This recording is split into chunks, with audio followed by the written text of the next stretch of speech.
Hello, everybody. Welcome back to my channel. It's that proud black woman again, and thank you so much for tuning in. And as you're wondering, who is this gorgeous, beautiful lady that I brought today? If you have been following me on all my social media, you will know that I've been doing my little PR for this session today, and it's going to be something different. It's going to be a virtual book tour, and this book is called The Cost of Our Lives, and it is filled with all kinds of issues that the girl child is going through that a lot of people are too uncomfortable to share or to talk about, and that's exactly what we're going to be doing today. So today I have Arike Akimbobola. She's popularly known as Lady Arike. So welcome her with me. Hi, everyone. Hi. Hi. How are you Thank doing? you so I'm much for good. bringing me on your platform. I am doing great. How are you doing? I'm good.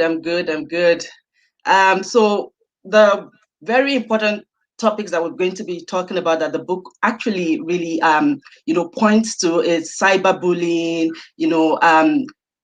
child sexual abuse, defilement, things like that that a lot of people has gone through growing up, and a lot of people can't really talk about it. So before I go into like the details of the book, I'm just going to ask you one thing.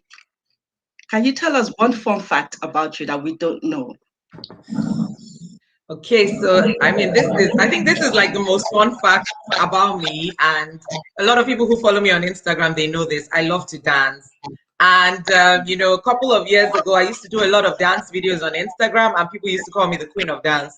So I named myself Lady Arike, the Queen of Dance. So yes, Wow. I'm a stepper. So anywhere you see me, the first thing I want you to do is dance. Like as you're seeing me, just come and be dancing, and I'll be like, yo. So yes, I love to dance. So that's good. I'm sorry, guys, if you're seeing a wrong spelling of my name. It's that proud black woman. I'm trying to fix it, but unfortunately I can't because we already started the script. So pardon me. I think I was typing something else when I started the script. So I'm just going to introduce you more so that people can know who you are, what you do, and how everything about this book is. So I'm just going to go straight into that, and then we'll continue with our interview.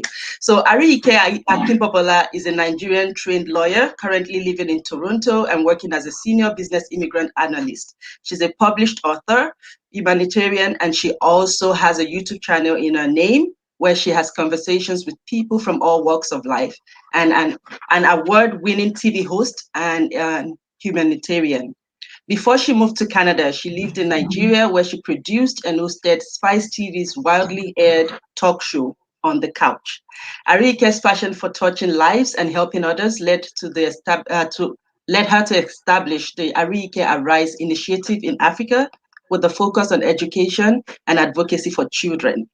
Through the school's outreach, the council coach and enlighten children and teenagers about the importance of education, peace, and community development.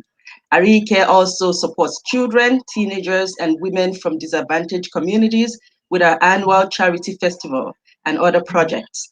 Our most recent project was the Mask Up Ajegunle project, where our team donated 1,000 face masks to schools and traders in Ajegunle, Lagos, Nigeria. The project was concluded in April 2021. Arike's novella, The Cost of Our Lives, was first published in 2015. The story is centered on different social issues that affect the girl child, like child sexual abuse, cyberbullying, defilement, and child trafficking, and how the lead character was able to forge ahead against all odds. The pandemic edition was recently published in 2020 as a result of how the ongoing global pandemic had led to an unusual sprout in the rate of cyberbullying and gender-based violence. Arike has partnered with various charitable organizations, and she continues to use her influence as a digital content creator to talk about social issues and look for solutions. Welcome with me, Arike Akimbobola. Wow, this is very, very impressive. What you do is really impressive. And I'm really proud that I'm one of those, on this book tour with you because I bought the book, by the way. Hold on, let me show you my book. I bought I bought the book, by the way, and when I bought this book, I reached out to you. I was like, I'm very lazy with reading, and you said it is really smooth to read. It is really good, and I did open it. Look at like the lettering, the spacing, everything is fantastic. So it made it easy to read. And at first, I was reading 2-3 pages per day because I was busy. But one day I was like, you know what? I'm going to dedicate 2 hours. And after putting my kids to bed, I did dedicate 2 hours and I couldn't put it down. And that's how fantastic it is. And I could relate to a lot of things that were in there, from stories that people have told me and things like you could literally feel the pain and the emotions of the characters. So which leads me to my first question. Is this a fiction, or is this from experiences of people that you put in there? As I said, you could literally feel every emotion that people are going through. Thank you very much. I mean, let me start off by thanking you for, for bringing me on your platform. Thank you. And, thanks for all the work that you do. I see you, I see everything that you're doing. You keep pushing, you keep, pushing out good content and, interviewing people and also letting us tell our stories. So a huge thank you, for that. I appreciate Um, for the book, it's all fiction. It's nobody's story, and everything is, from my imagination and from my interaction with people and from, stories that I've read and movies that I've watched. As a child, growing up, I was also abused. And I think that a lot of people who grew up in Nigeria, ladies, have, in some form or the other, been abused, knowingly or unknowingly. Now, the thing about my own experience was there was no penetration, thankfully. And, I began to imagine that if at all there was any penetration, it would have been somewhat similar to what Ibidun went through in the book. So that was how I was able to sort of, think the worst of defilement, of rape, and begin to, imagine what it would look like for people who had gone through that. And then I put it down into writing. I put it down in form of a book. So it's not my story. It's all fiction. And I wanted people to read the book and be able to find, even if it's just a little bit of Ibidun in themselves, because I touched on different issues, different social issues, child trafficking subtly. It was, I didn't hammer on that, but it was very subtle, but I made sure I put that there. Child sexual abuse, defilement, cyberbullying as well, which is something that a lot of people experience on a daily basis. Now, this book was written in 2015 originally, and this is the first version of the book, of The Cost of Our Lives. This is the original version of the book. And then, last year when the pandemic hit, I was actually going to release another book last year. My second book, I was supposed to release in 2020, but then COVID happened and I was sort of in limbo and I didn't know, what to do. I knew that it wasn't the right time to release a new book. So I knew that I wasn't even going to release a book last year because I wasn't even mentally prepared to release the book. And then I was having a conversation with my friend Miriam, Canada Vendors. Shout out to Miriam. She's a huge, huge supporter as well. So Miriam said, she was like, Arike, you're in Canada. People in Canada don't even know that you wrote a book. How about you sort of relaunching your first book? Because Miriam has been following me since the days when I used to write on Bella Niger. And I used to write on Bella Niger as far back as like 2012, and I had like a huge following of people who used to read my content, my articles. And, a lot of them are there are still people who reach out to me and say, when are you going to, start writing on Bella Niger again? So Miriam said, she was just like, why not relaunch your book and, just for the Canadian community and let people here know that you've done this in the past. And, it was something that I started to think about. And I spoke with a couple of people, spoke with Paul Adeyeye, super sales coach, and he was like, oh, so, if you rewrite your book, relaunch it, how about people who bought this version? What's going to make them want to buy the new version? Because I was like, oh, I'm going to change the cover. The book is going to go from this to this. I'm going to change the cover. The first version, Ibidun didn't have a face. but now I want her to actually have a face. I want, put a face, even though I don't want people to see like her full face. Maybe she's going to be looking down, or, but I want her to have a face. And, Paul was like, how about you add one extra chapter to the book? That way it's a new book all over again. And, people who have bought the book will actually want to buy it again. And then I remember that when I first wrote the book, people were like, oh, is there going to be a part 2 because of how the book ended? And yeah, so I added one last chapter, which is the very last chapter of the book. And yeah, we're here today. So this is not my story. People have read it. People are like, oh, Arike, wow, it seems so real. Was that your story? And I was like, it's not my story. It's all fiction. This is me. I'm very creative. I can, write about anything that you tell me to write about, and I will bring out a story from it. So that's fantastic. You kind of summarized all the questions I want to ask in one, but I believe we're going to continue talking into it, because I have some questions that I was going to ask that. But first of all, before we continue, I welcome everybody to the show. In case you're wondering what we're talking about, this is a virtual book tour about the book of Livdi Arike, The Cost of Our Lives. So please, shout out to everybody. Where are you watching us from? Is it from Toronto? Is it from Nigeria, the UK, US, wherever you're watching us from? Please leave it in the comment section and say #Toronto, wherever you're watching us from, okay? And then if you have questions as we go along, don't be shy. Please leave a comment in the comment section and we would respond to that as we go. So that's a fantastic. So as I said, you have a wild imagination, because it actually, I feel like every girl child, every person who reads that would be able to relate to it, to one experience or the other that they've had, either back in the past or now in the future. It's not even just for the girl child, even for adults as well. So, which is why I was going to ask the question, what inspired you to write this book? Now you've told us, okay, you had one in 2015. No, we can hear you. Okay, you're frozen, but we can hear you. So you wrote the book in 2015. What initially? Sorry, I was actually frozen. I didn't hear you. Oh, okay. My network was frozen. Oh, sorry about that. So I was asking, I said, you already told us you had the original book in 2015. And then after that, you relaunched a new one in 2020. So my question is, what inspired you to write the first original book in the first place? What inspired? Okay. Yeah, thanks for asking that question. So I wanted to just highlight on these issues that I'm very passionate about. When I lived in Nigeria, I was, very strong, social justice advocate for girls. I've worked on different campaigns. The most recent one before I left Nigeria was the End Cutting Girls campaign, which was to stop people from, circumcising their girl childs, stop mutilating girls. Because female genital mutilation is very, very huge in some parts of Nigeria, where people still believe that a girl must be circumcised, where her clitoris is cut off, when she's born.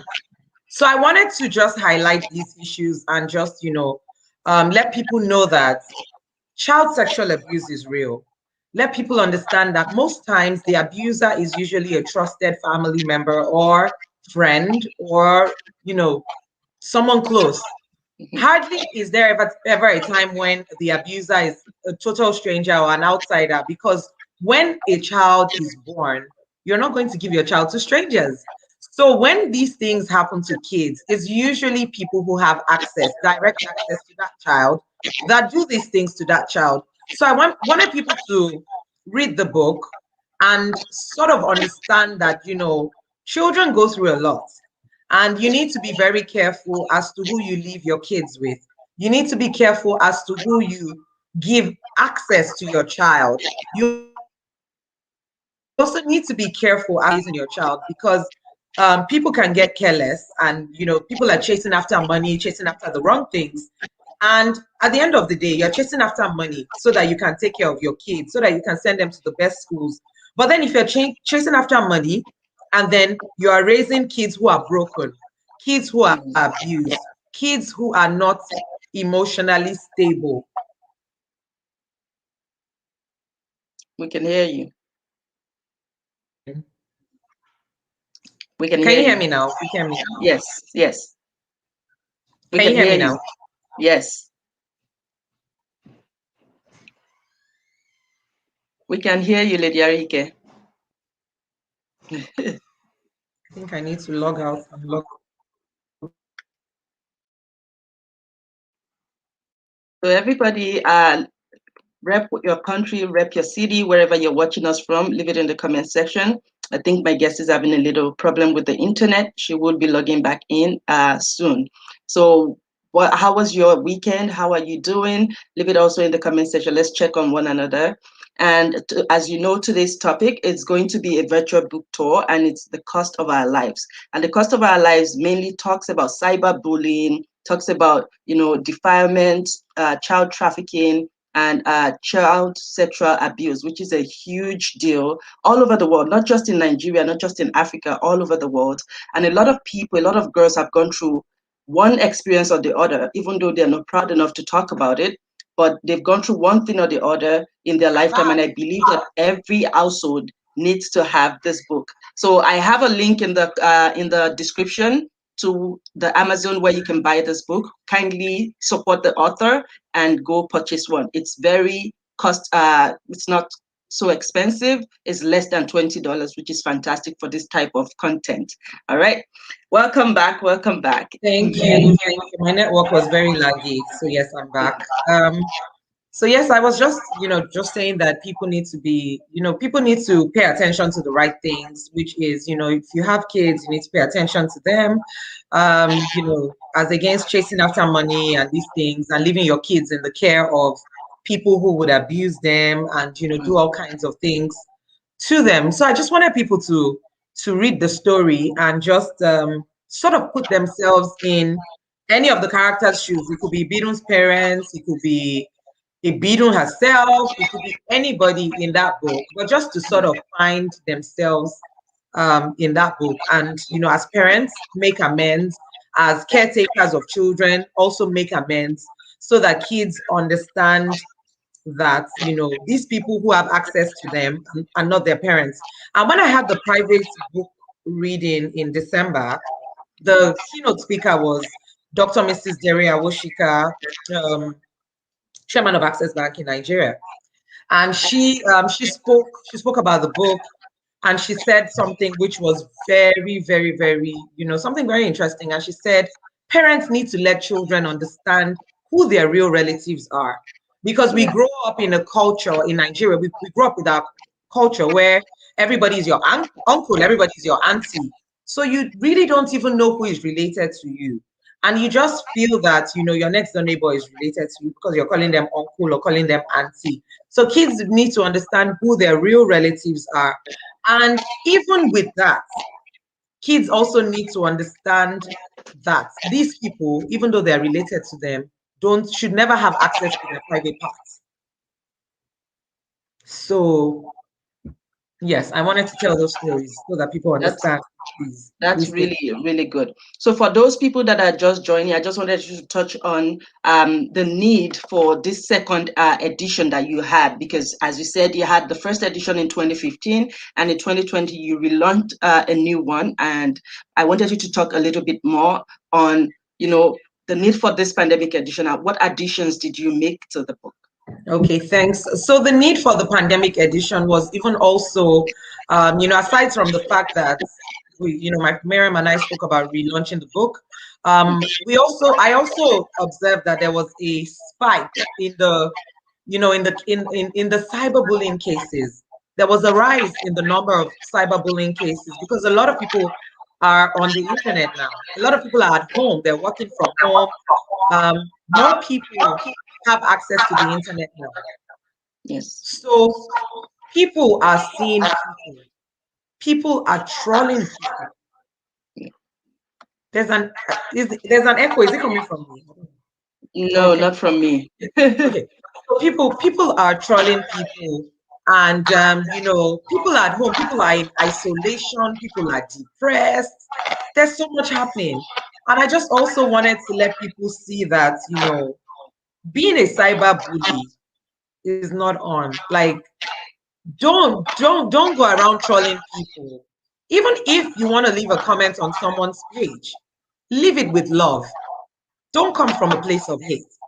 And it's even sad that you see people using their business pages to troll other people.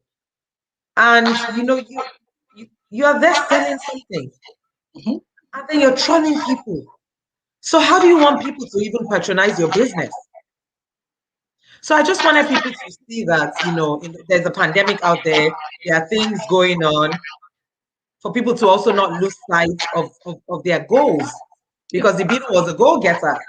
She was a go-getter. She was about her hustle, even though she had been through so much, it was about her hustle. And, I just wanted people to also still have that can-do attitude that Ibino had, against all odds. After everything she had been through, she was still pushing herself, and she still went ahead to achieve those goals that she wanted to achieve. And that's really fantastic, because when I read the book and I saw that she was pushed to the extent that she was contemplating suicide, and I thought about it, that that's the story of a lot of people, where you can see the faces of these people that are bullying you, but one bad comment can become something that a lot of people will just keep commenting and commenting, and then it becomes a thing that, even though you have like 1,000 good comments, that one bad comment, sometimes you can't turn a deaf ear to it, or you can't turn a blind eye to it. It still has a way of like getting to you. So, and everybody is different. The way we handle things are different. So some people can take negativity, and that would like completely ruin whatever is their focus. So that's, I love the way she handled it in the book. If you're wondering what we're talking about, we're still on the virtual book tour, and we're talking about the cost of our lives.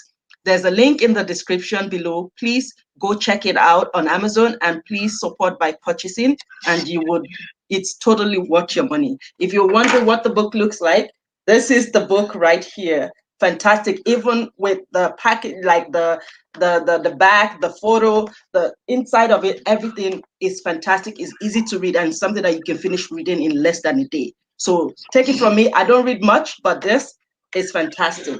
So to my next question. So the story is centered on 4 social issues that affect the girl child, which are child sexual abuse, cyberbullying, defilement, and child trafficking. Let's talk about how this goes largely underreported or statute bar due to passage of time, before the victim gets that courage to report it. It might have been statute barred, and then you can bring an action, or it's dismissed because of lack of evidence against perpetrators, because some laws will say you have to have somebody corroborate the rape or the defilement or whatever it is. So can we talk a little more about how the story centers around these things and how it goes largely underreported? Oh, yes, definitely. I mean, we're both lawyers from Nigeria, and I'm sure in the course of our like legal practice, our careers, I'm sure we've seen like loads of these cases come up, even in school when we were in uni. It's so sad that the laws in Nigeria, they don't even help cases of rape and these kind of issues. I spoke about it. I was on a live, I think it was about 2 weeks ago on Instagram, where I had a lawyer from Nigeria come, and we really, really went deep on rape, defilement, and what have you. And with the way the laws are not even in support of the victim. So it's almost like you're dead on arrival. Like you don't even have a case, because there's the 2 months window. I think it's 2 months where the case has to be reported. Is it 2 months? I think it's 2 months. And there are cases where from my knowledge, you have to have maybe like a medical report where it's established that the person was actually raped, meaning that the person is raped, the person doesn't have a bath, she has to go to the hospital to get tests done and get a medical report from a doctor. And you're thinking to yourself, a girl is raped, a child is defiled. The first thing that the person wants to do is wash it all off, have their bath. Yeah. So it's sad that a lot of people go through this and they don't even report it, because they don't even know what is going to happen. It's almost like it's a case of these things happen to people, families want to cover it up. families will even tell the victim to keep quiet.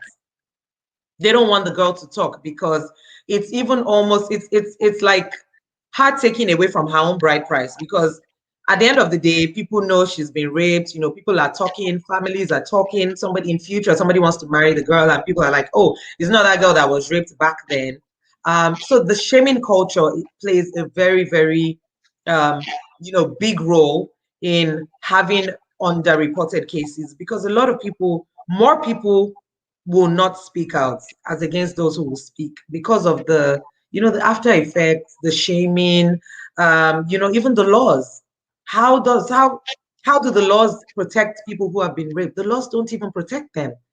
The laws don't even protect them. And it goes a long way, because you go on social media, you see cases. Every other day I go on social media, I go on Insta blog, I'm seeing a girl who has been defiled, I'm seeing a girl who has been raped. And even in the comment section, you can still see that people are crazy, because some people still ask questions like, oh, what was she doing there?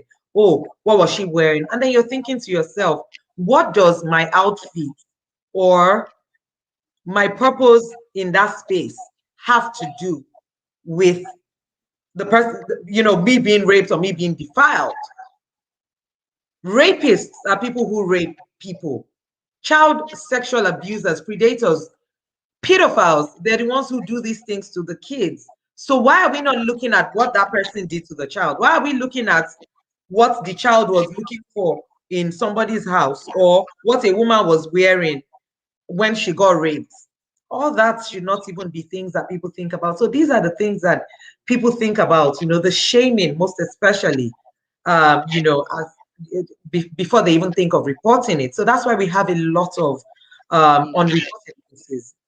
Yeah, Yeah. that's true, because a lot of times the fact remains that no matter what you're wearing, no matter where you go, it doesn't give another person the privilege to do No. that to you. Especially now that we're talking about children. Children, some of them don't even know that what has happened is bad. They might be uncomfortable with it, but they might think that they might not know it's bad. So they might not talk to their parents about it until maybe years later, when they start to understand that an abuse was what occurred that day. And at that point, because of the law, it's already started bad. So It's you can't already do started. anything Yeah. at that point.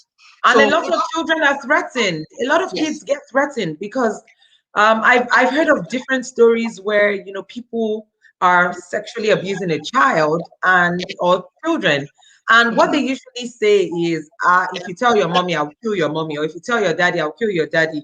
And of course, which child wants their parents to die? None. Now they don't I want their know. kid just keeps taking it in and keeping quiet because the child is afraid. And parents, a lot of parents don't even have these conversations with their kids. So you really don't even have that bond, or that open floor for conversations where the child is already being told by the parents that nobody's allowed to do this to you, nobody's allowed to touch you here. If they touch you, you must tell me. So the kids don't even know that they can tell their parents, because they Exactly. believe the abuser. Because the abuser has said, I will kill your mommy, I will kill your daddy. So that's who they believe. So parents need to begin to have these conversations with children. I have these conversations with my kids, and I let them know that nobody, even my kids are boys, I have 3 boys, and I let them know nobody is allowed to touch your private parts. Nobody is allowed to touch you here. Nobody is allowed to do these things to you. When you have these conversations with your children, then they even see you as a trusted ally, as a person that if these things ever happen, they can always come and talk to you and say, oh, this person did this to me, or this person tried to do this to me. Exactly. It's very sad that this happens. Sometimes it's also due to the relationship that you have with your children. There's some parents that I would say they're tiger parents. They're very strict. So even if you don't have like a cordial relationship with your child in the first place, if something happens, they're not confident enough to come to you and tell you this is what happened to them. So that's also something that we need to address, because a lot of African parents believe they are not your friend, they are your parents, so they don't have to form that bond with you. And that's Yep. like a misguided notion. You shouldn't do that. You should be very close to your children, to the extent that your children will be comfortable to tell you whatever it is, so that when they find themselves in the pickle, they can come to you and be rest assured that you will be supportive and you'll be able to talk to them. So that's another thing that I thought to point out, that we need to do as parents to be able to protect our children. And even as aspiring parents, or as anybody, any adult that has the care of a child, you should be able to look out for them. And talking about that leads me to my next question, which is, we just touched on up on it now. Societal structures, as we said, and law technicalities largely contribute to the reasons either the victims and their families are too afraid to report, or perpetrators go unpunished. These factors could include shaming the victim, as you said earlier, asking for witnesses or somebody to corroborate your story, which doesn't really make any sense, because if somebody gets raped or defiled, they're not going to do it in the presence of people. It's going to be hidden in somewhere, in the bushes somewhere. So it's difficult to satisfy that. Or stigmatization, as we said, you thinking, if I tell people, a lot of people would know, and then maybe I wouldn't be able to get married, or people would laugh at me and things like that. Even as long, it goes as far as bullying as well, that people might write something about it. Oh, did you know that this lady got raped the other day? People would go to the extent of posting rape videos online for people to see. So it's a whole lot of things, accusing them of putting themselves in the position to be sexually abused. So I wanted us to touch more on that aspect of the book. Okay, awesome. Thanks for that. And this is something that I said when we did my book reading in December, and I said, even if I walk around naked, I'm not wearing any clothes, and I decide to walk on the streets, it doesn't give, and it should never give anybody the right to say, oh, they're going to rape you because you're naked, or you're skimpily dressed or scantily dressed. No, it must never. And of course, the shaming culture, as we mentioned earlier on, is very, very much there. Stigmatization and all of that. And these are the things that I also wanted to just talk about in the book, and just let people understand that rape victims are humans first. Like, somebody has been raped, a human has been raped, a human being like you, like me, has been raped. And that's what I wanted people to see. A child has been defiled, a human has been defiled. We have to look at the issue and understand that this is something that happened to a human being, as against blaming the person or saying, oh, why did the person do this? Oh, why did her parents leave her in the custody of her uncle? Oh, why did this? No, because you find that people miss the point when it comes to these issues. People focus on the wrong things. You have so many of these cases going on every day. It is happening every day. And if these people didn't think that it was right, they will not be doing it. So we need to change people's mindsets. We need to make people understand that rape is rape and it is wrong. Defilement is defilement and it is wrong. And I wanted us to just, keep telling these stories. And, the goal for this book when I wrote it was for it to be used in secondary schools, for people to have it, because you find that even in secondary school, I went to an all-girls secondary school, Queen's College, Yaba, Lagos. And in school, we don't get taught these things. Nobody teaches us these things. If a girl has any issue, they send her to the GNC, guidance counseling, and the guidance counselor will counsel that child individually. So other people don't even have any, like, when I was in QC, I don't think I ever went to the guidance counselors because I never had anything to go, any reason to go there. But then people who had like issues from home, maybe their parents were going through a divorce or things like that, they would be referred to the GMC. But I wanted the book in school so that people can read it, as part of literature. Girls can read it, boys can read it, because I think that this message has been passed enough with women, amongst women.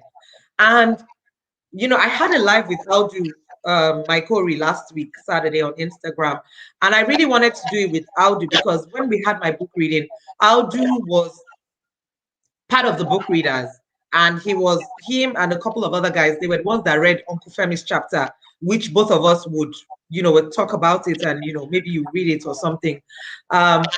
And it was Foodie Lawyer that actually even suggested to me, because I had already like put down the people who were going to do. We read the book. We read not the entire book, but 3/4 of the book at the book reading.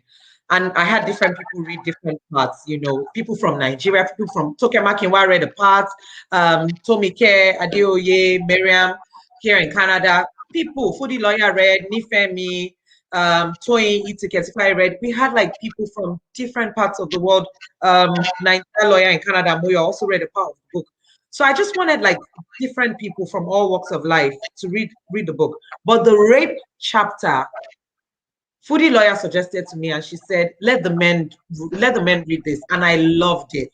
The men read it. I had Uche, president of NNC, as well, read. I had Maestro, Aldo Makori, a couple of men. They read the book, and then we had a conversation. We had like an open conversation about it. We had like a roundtable discussion led by Fumi Ayowole, Soul Coach, and Shade Ladipo. And it was very insightful, very interesting, because my older sister is here as well. She's here. She's TA. She's in the UK. She's MCH on Instagram. She also read as well. And I wanted the men to be the ones to read that rape chapter. And girl, the video is on my YouTube channel, by the way. My book, if you go to my channel and you look for my book launch, you'll see the video. It's about 3 hours. Very interesting. Look out for the part that the men read, and watch the conversation, and you'll be shocked as to the different interpretations of rape, the different analogies, different people's points of view, their opinions. And you look at it and you're like, wow, this person thinks differently from me. Oh wow, that person, oh, I didn't even know this. Oh, I didn't even know that. So the men read that part, the chapter, the rape chapter. And I remember Maestro, Michael, a friend of mine, and he said, Arike, why did you give me this part to read? I'm very uncomfortable reading this. I'm very uncomfortable reading this. And, I think it was Shade Ladipo or somebody, and, I think it was Shade, and Shade said, yeah, you should be uncomfortable. That's the whole essence. We want you men to be uncomfortable. And that was what I wanted, because we've said too much about rape. Women, you see women. I have a friend, Esther Ijiwere. She used to do this thing when she lived in Nigeria, walk against rape, where, people will walk against rape, holding placards and say no to rape, say no to rape. I have another friend, Ayodeji Oshobi, and she started this stand to end rape in Nigeria. Different people have spoken. They've lent their voices. People keep talking about it. There's so many conversations, but you never find the men at the forefront, because even though boys are sexually abused, even though we have men who have been raped, but the numbers compared to the women who have been raped are very minute. The numbers are not as much as the girl child, as the women. So we wanted the men to also speak about these things and come out and talk, and let their colleagues, let their fellow men. It's one thing for women to be saying these things. Sometimes men just have this impression about us. Women, only them, they have so many Mother's Days. Women, they are the ones that will come. They'll be talking about this one. They'll be talking about that. But I wanted the men to just sort of see things from our point of view. I wanted a man to be the one to read that rape scene and get into Ibidun's head, into her mind, and understand what it would feel like to be raped. And it was very, very, very interesting. You were there. Yeah, I did. You were there.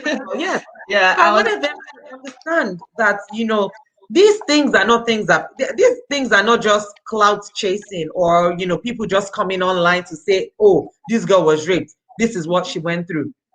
Look at the girl that was killed, Ini Umoran in Calabar, the recent case, where her best friend, I watched the video of her best friend and I was crying, where her best friend was talking about how she had to send her transportation money for her to go for the interview. Her best friend sent 2K to her. I'm sure she probably even regrets sending her that money, because if she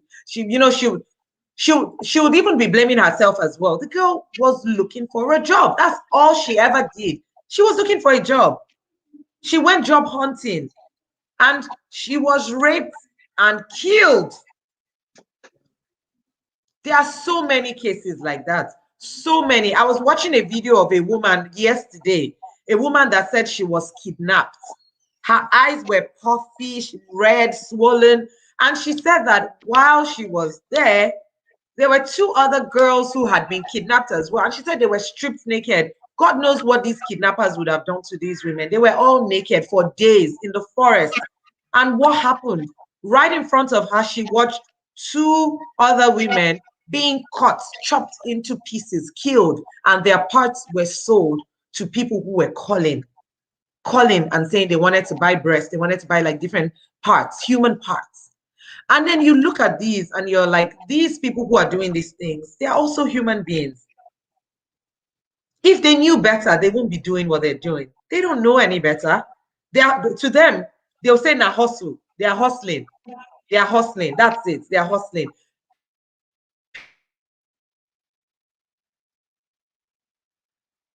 So yeah, that's really important. I was a part of the book launch in 2020 while we wait for the internet to unfreeze, and I loved the fact that she made the men to read it because a lot of them were so uncomfortable. I could feel it from watching how uncomfortable they were. And one of the guys I remember had to say, "Well, why did you have to give us this part? Because I'm so uncomfortable reading it." And the truth is, if you are uncomfortable reading it, imagine how uncomfortable whoever comes out to tell their story, imagine how uncomfortable they are feeling.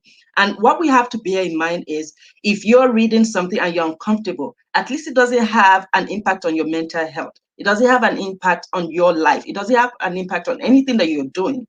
However, whoever is confident enough to come out to say that I have been raped, I have been sexually abused, there's so many problems that they could face, which we have talked about, stigmatization, even their mental health and stuff like that. So imagine what those people, those victims themselves are going through. So that was one thing that stood out to me that I love that you did, made the men really, like, I was uncomfortable on their behalf, if that made sense, because they couldn't imagine that that could happen, like somebody could actually do that. Whereas if it was just a lady saying it, it wouldn't be like, oh, that's what they always say. You saw it coming before you went there.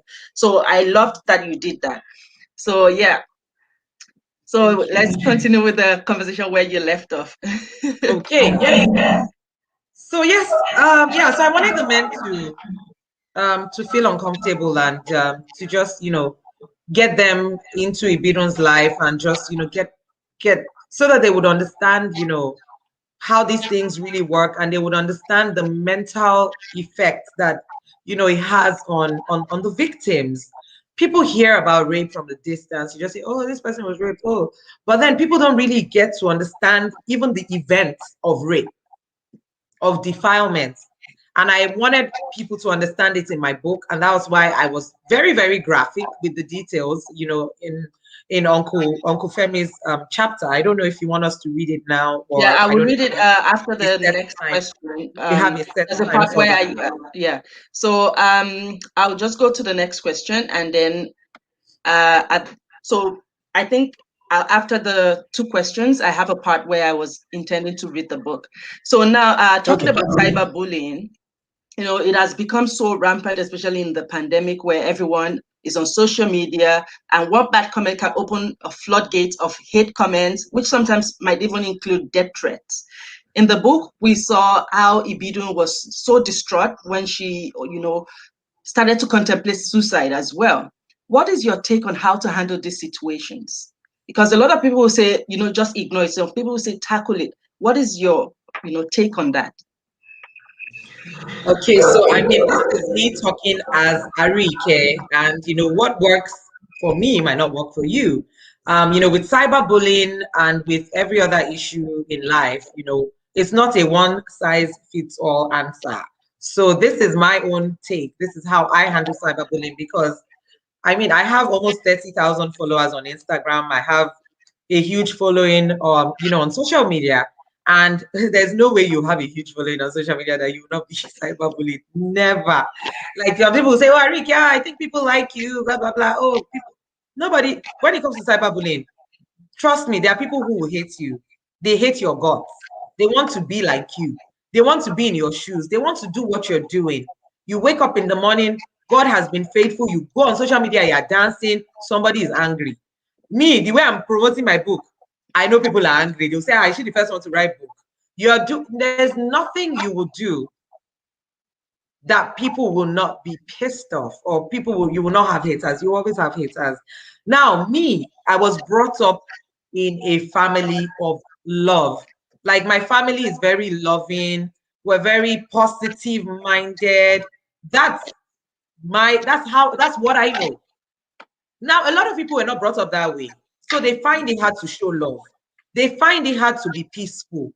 They want to be confrontational. They want to abuse people. They want to cyberbully. So how I handle cyberbullying by either ignoring you or showing you love. Yes. Now, I will tell you a story. I think this was last year, before I even thought about releasing my book or anything. Somebody tagged me on a post on Twitter. I'm not even active on Twitter. Because I was verified on Twitter, ever since they took my verification away. They took my verification away because I changed my name. I changed my handle. I didn't know that you were not supposed to change your handle. And I reached out to them, sent them messages that, oh, I need my blue tick back, blah, blah, blah. And they said, oh, I broke the rules. I changed my handle. Ever since they took away my verification, I stopped being active on Twitter. But then somebody tagged me in a post and I saw it. And the person said, Lady Arike's book, The Cost of Our Lives, is one of the most useless books I ever bought. And that was this book. What? And because I wasn't even active on Twitter, I think that then my Twitter wasn't even on my phone. I used to go on it on my laptop because I wasn't even I was just like, this Twitter, I'm done. So I think maybe I even saw it like a few days after, or maybe like a week after or something. And you know what I did? Immediately, the person that tagged me knew me. So the person that wrote it didn't tag me. But she's a very active person. You know, there are some people who are very active on Twitter. She's one of those people, very active. I don't know her, faceless, nameless, I don't know her. So the first thing I did was, I just took a step back, and that's what I do. When you bring it on, I think, and a lot of people, that's what they should learn. When somebody throws something at you, throws a jab at you, does something negative to you, think first. Don't react first. A lot of people react immediately, and then they begin to wallow in the mud with the pigs. I don't react immediately. No, I think. I take it in. I process. Whatever you do to me, I process it first. And I think that's why I don't offend people, because I process information. I process things. And how you feel about me is not how I feel about myself. But how I take how you feel about me, that's my own responsibility. So I am very responsible for my actions, for my emotions. And when the person said that, I was just, I thought to myself, why my book was very, very awesome. My book was sold in Terra Culture, sold out. My book was sold at the Palms Palms Mall in Lekki. The bookshop there sold out. I had to supply them with new copies again, sold out again. So right now, I don't think they even have any copies. My book did very well. I made a lot of new friends because of this book. This book opened a lot of doors for me. And I'm thinking to myself, why would somebody come and say that my book is the most useless book she has ever bought? Somebody I don't even know. It's not as if I came to your house and said, please go and buy my book. You're the one that out of your own free will, you had to buy the book. So I went on the girl's page and I saw that she has a business. She sells jewelry. So what I did was I sent her a message. I followed her on Instagram and I sent her a DM and I said, and there was a Swarovski bracelet that she had on her page that I liked, that I wanted to buy. And I messaged her and I said, I love this bracelet. Can you deliver it to Canada? I didn't even know where she was operating from, whether she was in Nigeria, wherever. And she was like, oh, Lady Arike, hi. Oh my God. She was shocked. And I said, hi, how are you? And she said, oh, I'm fine. And she said, I'm so sorry about what I said about your book. I'm going to go and delete what I wrote. And I said, wow, interesting. I said, you're a business owner as well. I'm a business owner as well. I said, imagine if I bought something from your shop and I said something bad about what I bought. I then said to her, I said, "Did you read my book at all?" She said, "Oh, you are friends with one of my friends. I know like two of your friends. Okay, so the truth, like I'm saying A, you're saying BCD. So the truth is, she didn't even finish reading my book. I said, so she said, oh, she didn't finish reading it. But my book is not her type of book. She reads more of XYZ types of books. I said, it would be nice if you could even finish reading the book before you can, just even give your opinion on the book. She was like, oh, she's very sorry. And she started to apologize. She was like, I'm so sorry, blah, blah, blah. And I said, well, I saw your comments and I decided to reach out to you. And I saw that you also own a business. And, I actually came from the angle of buying from you. So because I was just like, I'm not here to trade words or go back and forth with this person who hasn't even read my book, whose opinion doesn't even count. And I said, can you, she said how much the bracelet was. It was 30K. And I said, can you deliver it to Canada? How much will it cost if it's going to be delivered to Canada? And she said, oh, I live in the UK. I don't deliver to Canada. Can I deliver it to Nigeria and then you get somebody to ship it? And I said, no, if you can get it to me in Canada, let me know and let me know how much it will cost to get it to Canada. But she didn't even talk about that anymore. She was just apologizing. She was like, she's so sorry. She's such a fan. She likes my work. So a lot of time, honestly, yeah. So a lot of time, these people, you inspire them. So I think that when it comes to cyberbullying, these people, a lot of them, they look up to you. A lot of them, they are jealous of you. Family or friends, they don't have the guts that you have. So don't let their comments get to you. There was another one that went on my YouTube channel a couple of years ago and said, I don't know why, but I just hate you. Honestly, I think that was my first experience with cyberbullying. And that one, it shocked me. I was like, The evil that men do. Yeah, and then I replied the person. I said, you need Jesus. I think you need Jesus. That's what I said to the person.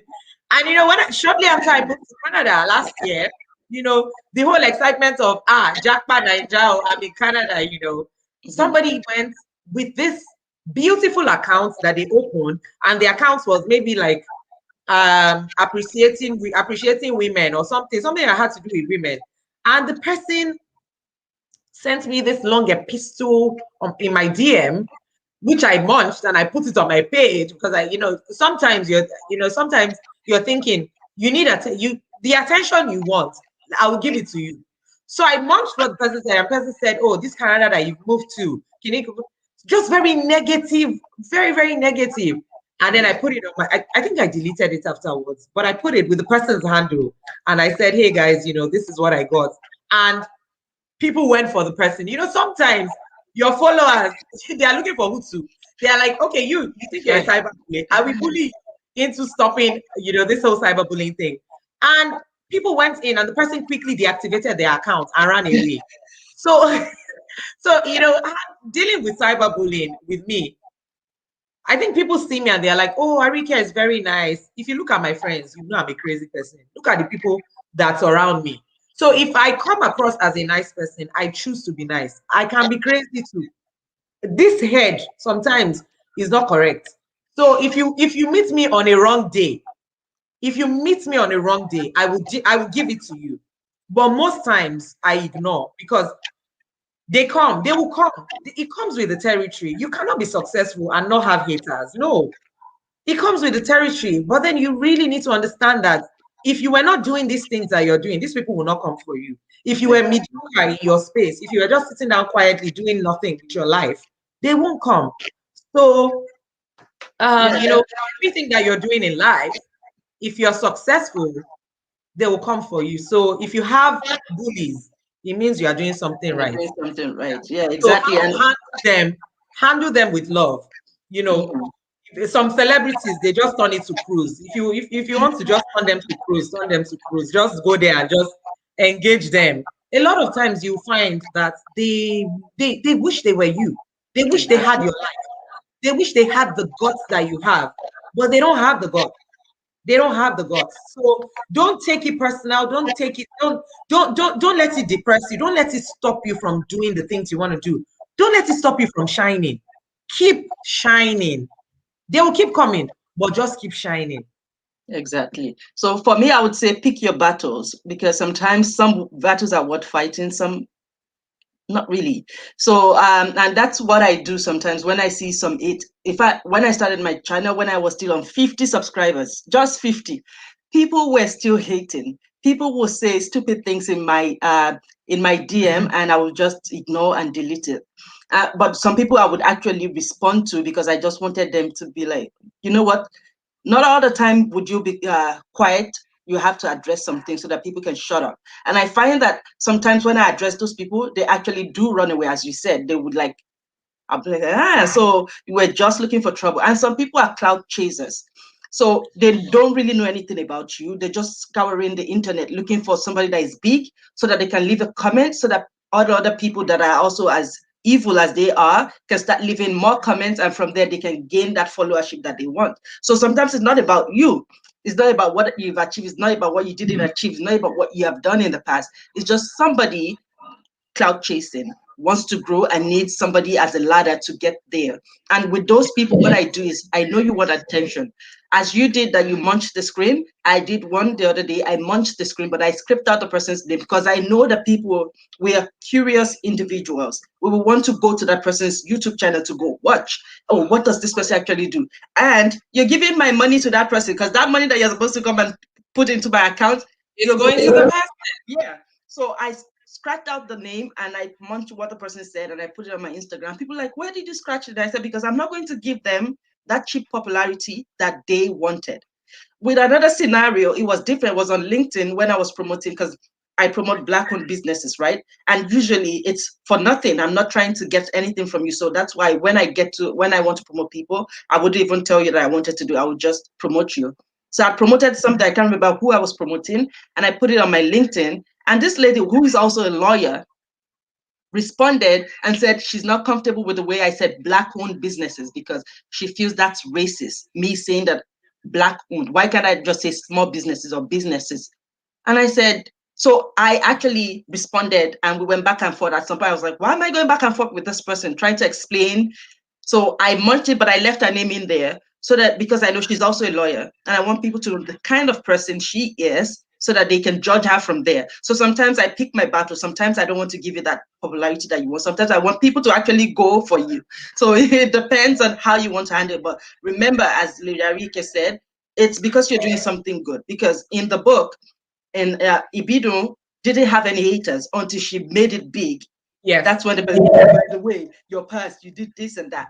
Why did you wait till then to come say it? It's because you're so jealous. The success is so affecting you that you're looking for ways to bring it down. So at that point, you think to yourself, you take a step back, as you have said, and think, what is this person thinking? Try to put yourself in that person's mind and say, what are they thinking? And make sure you don't satisfy that intention that they have, and just move on, right? So that's really important. And how we all handle cyberbullying, as you said, it depends on our upbringing as well. Sometimes some things will trigger in other people's mind that they thought is no longer there, right? So sometimes you can't blame people when they have those suicidal thoughts and stuff like that. So now, child Thank sex. you. And I want to quickly add something. Okay. I want to quickly add something. And this is because you spoke about black owned businesses and things. I was also like recently, I think maybe like a month ago, 2 months ago, Yeah. Somebody put a comment on my YouTube channel. There's a video that I made meat pies with my kids, with my two boys. And you know how your phone just notifies you of a comment? And there was a comment that somebody wrote and he had something to do. So I think maybe, what are these Negroes doing? It was a racist comment, but YouTube took it away immediately. Yeah, immediately they took it away.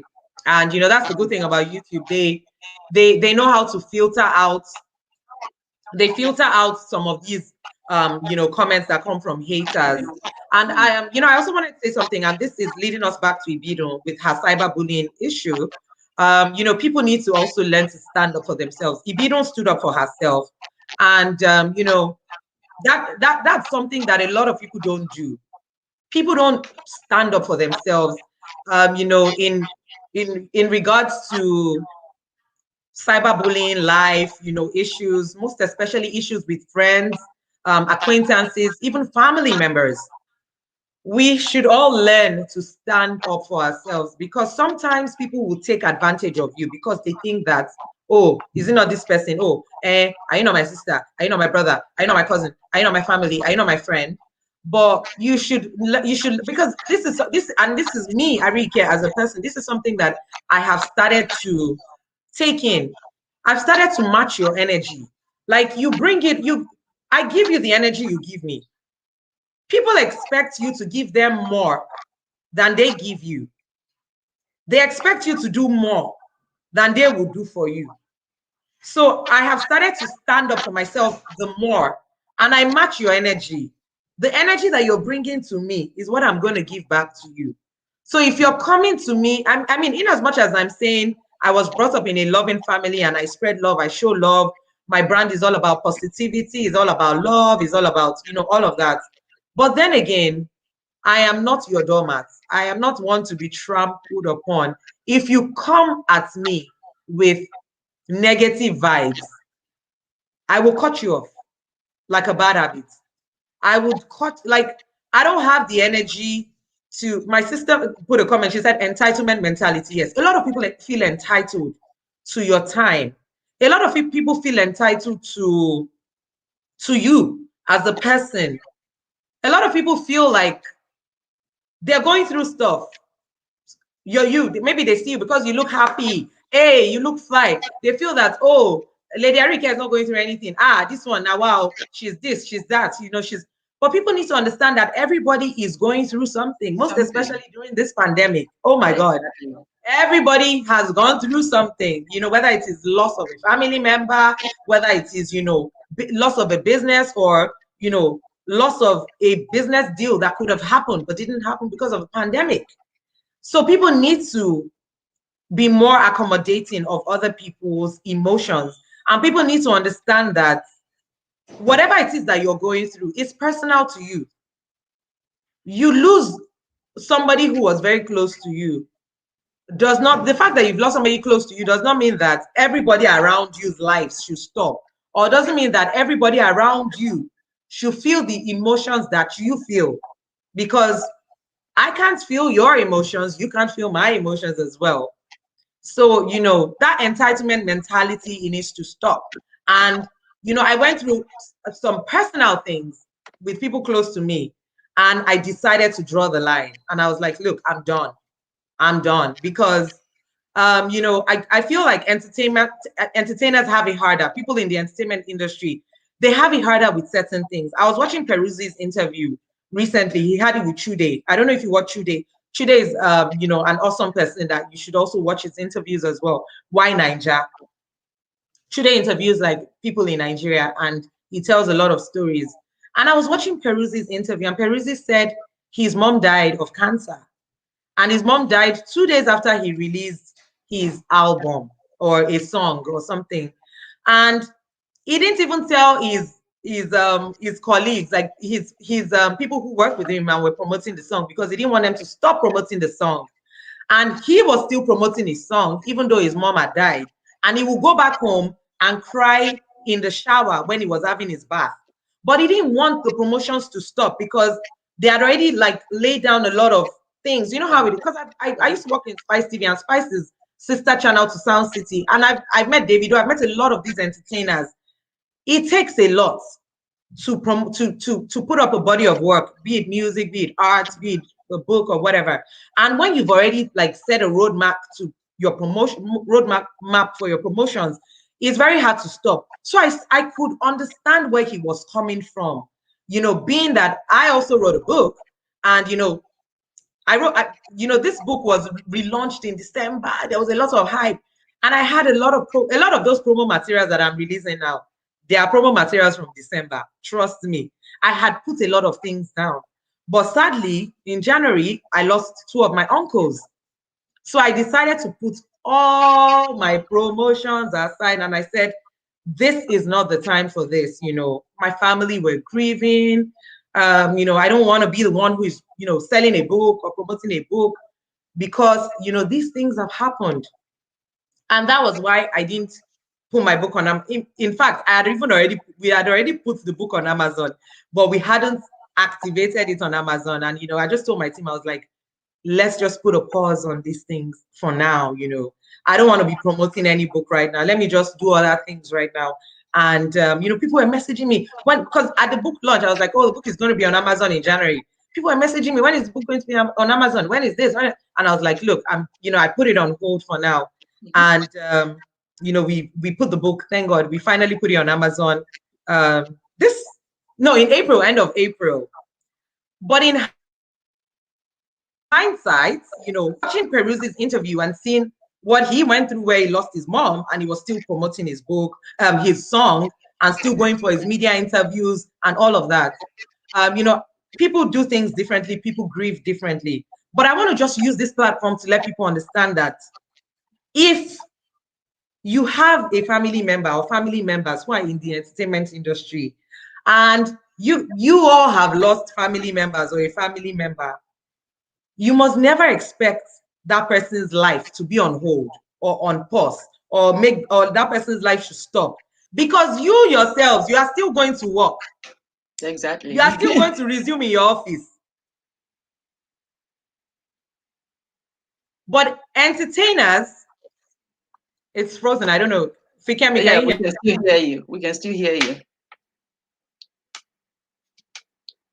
Yeah, so I could totally relate with what Lady Arike is saying. And as Tia had said, entitlement mentality. People think they're entitled to your time, they're entitled to your life as a whole, just because you're a content creator. But then they tend to forget that you're a person as well, and you have a whole lot of things going on for you. So when you come when you come online and you put a smile on, that's just because you want people to see what you want them to see.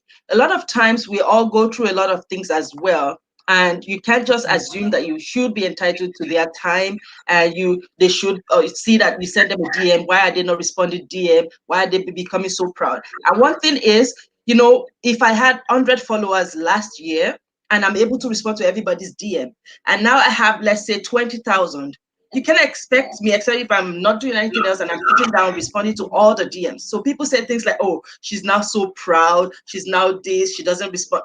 Yeah, she doesn't have the time to do all of that anymore because now she has so many of you. So she would just do it at random. But people just have that entitlement mentality that needs to change. That culture needs to change. You should be more supportive and know that these people, apart from social media, apart from entertainment, apart from whatever it is that their business is, they also have lives and they have their immediate family members that also need their attention as well, and rightfully so. So yeah, let's go back to what we were saying before. Awesome, thank you. My network went off. Yeah, so what I was saying was, entertainers, they actually have it harder because people see you on social media and you're churning out content, you're churning out your pictures or videos of you, and it looks as if, oh, it's a life of, glamour. Oh, you're just having fun. But then you have followers. You have to keep your followers entertained. Your followers are following you for a reason.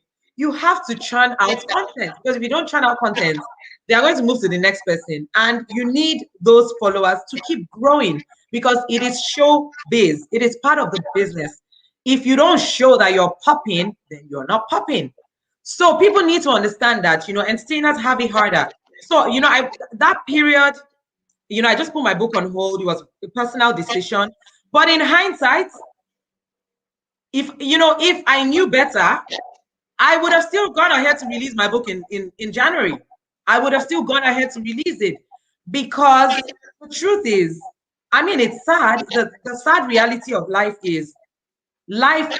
You need to understand that life goes on. And that is the mentality of people who are not in the industry, because you are there saying you are mourning because you're actually mourning, but then you are going to your office, you're going to work, your spouses are going to work. But Lady Arike is on Instagram posting her dance videos or posting things that have to do with her brand. But then it's a problem. You have a problem with it. But guess what? That's my work. That's my hustle.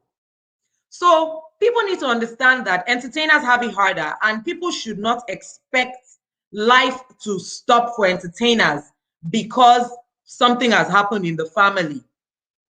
People should not expect entertainers to stop. I have friends in the entertainment industry who have had squabbles with their families over issues like this because, the expectations were more because they're entertainers and they're like, what the hell? Like, why do you expect my life to stop because this happened? But then you guys are all going to work. You guys are all going to your office. But because the world is not seeing you, nobody is there to say, oh, and this. But, I'm on TV. I work on TV. I'm posting my TV work. I'm telling people to tune into my show. I'm on YouTube. I'm doing this. I'm saying this. But you have a problem with it. Why do you have a problem? If I had 0 followers, would you have a problem with it? Is it because I have followers on Instagram? Because my page is popping?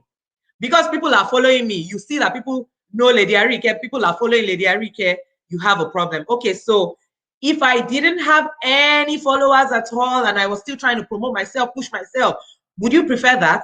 So, in recent times, I had to set some boundaries. I had to do some spring cleaning because, if you love me, you will want the best for me. Likewise, if I love you, I want the best for you. So, people should expect less from people.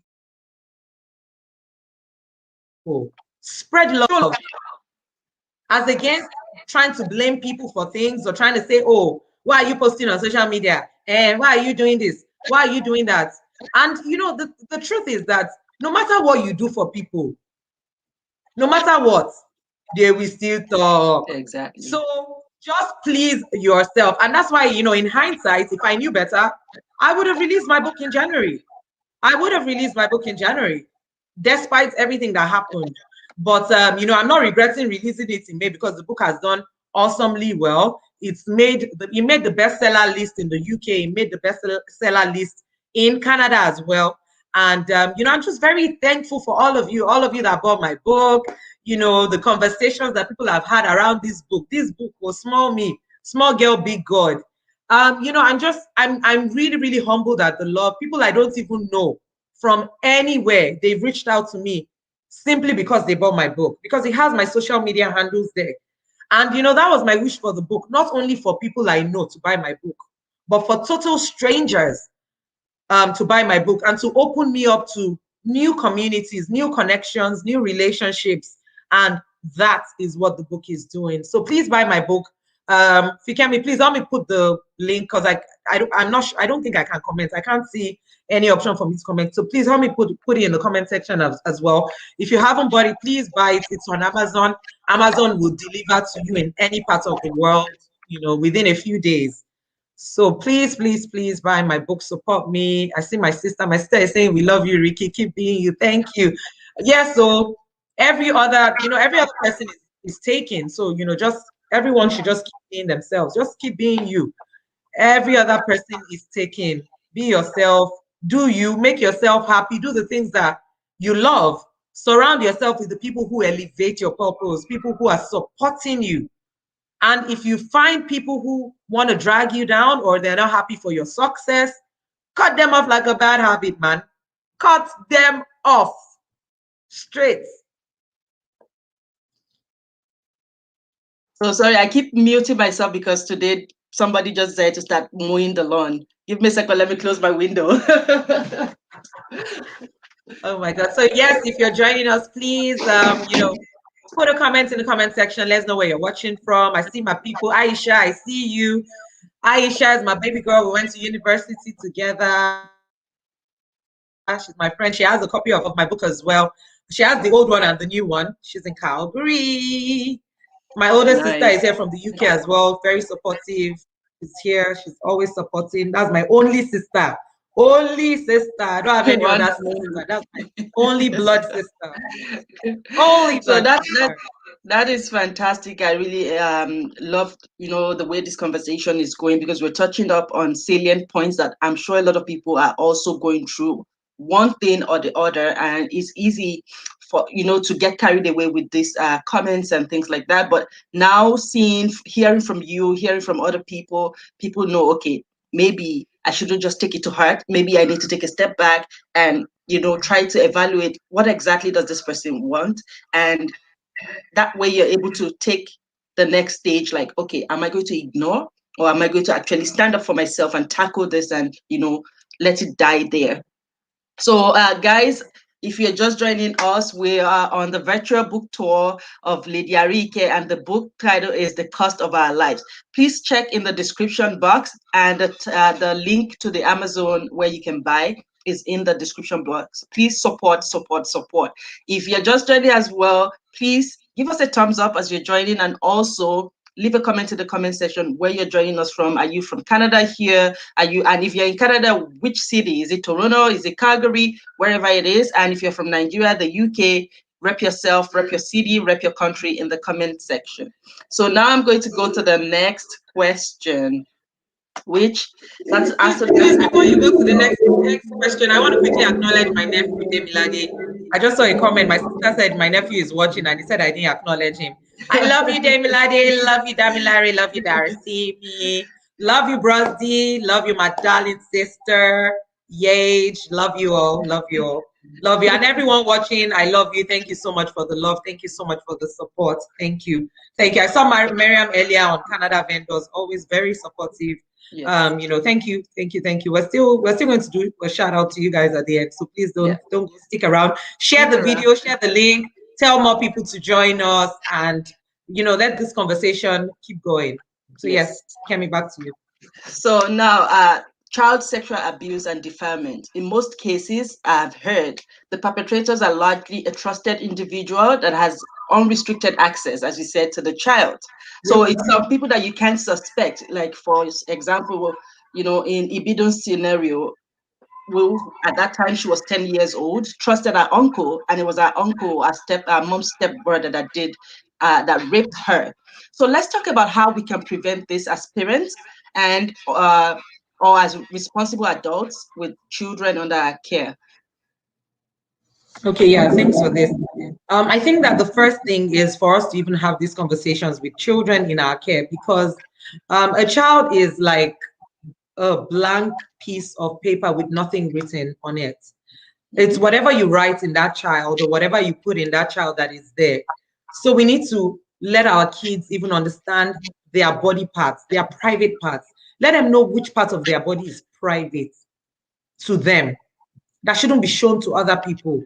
Because if they don't know, then these people will just be introducing things. They are like blank books. People will just be writing different things on them. Writing. This one will come right. This one will come right. Say, do. So you need to put those morals in them. You need to let them know that sex is sex. My children know what sex is. They know their body parts. They know, even my 5-year-old, he knows, if you ask him if anybody is allowed to touch his private parts, he'll say no. Nobody is allowed to touch my private parts. In fact, I'll call names. Oh, is this person allowed to touch your private part? No. Is this person allowed? No.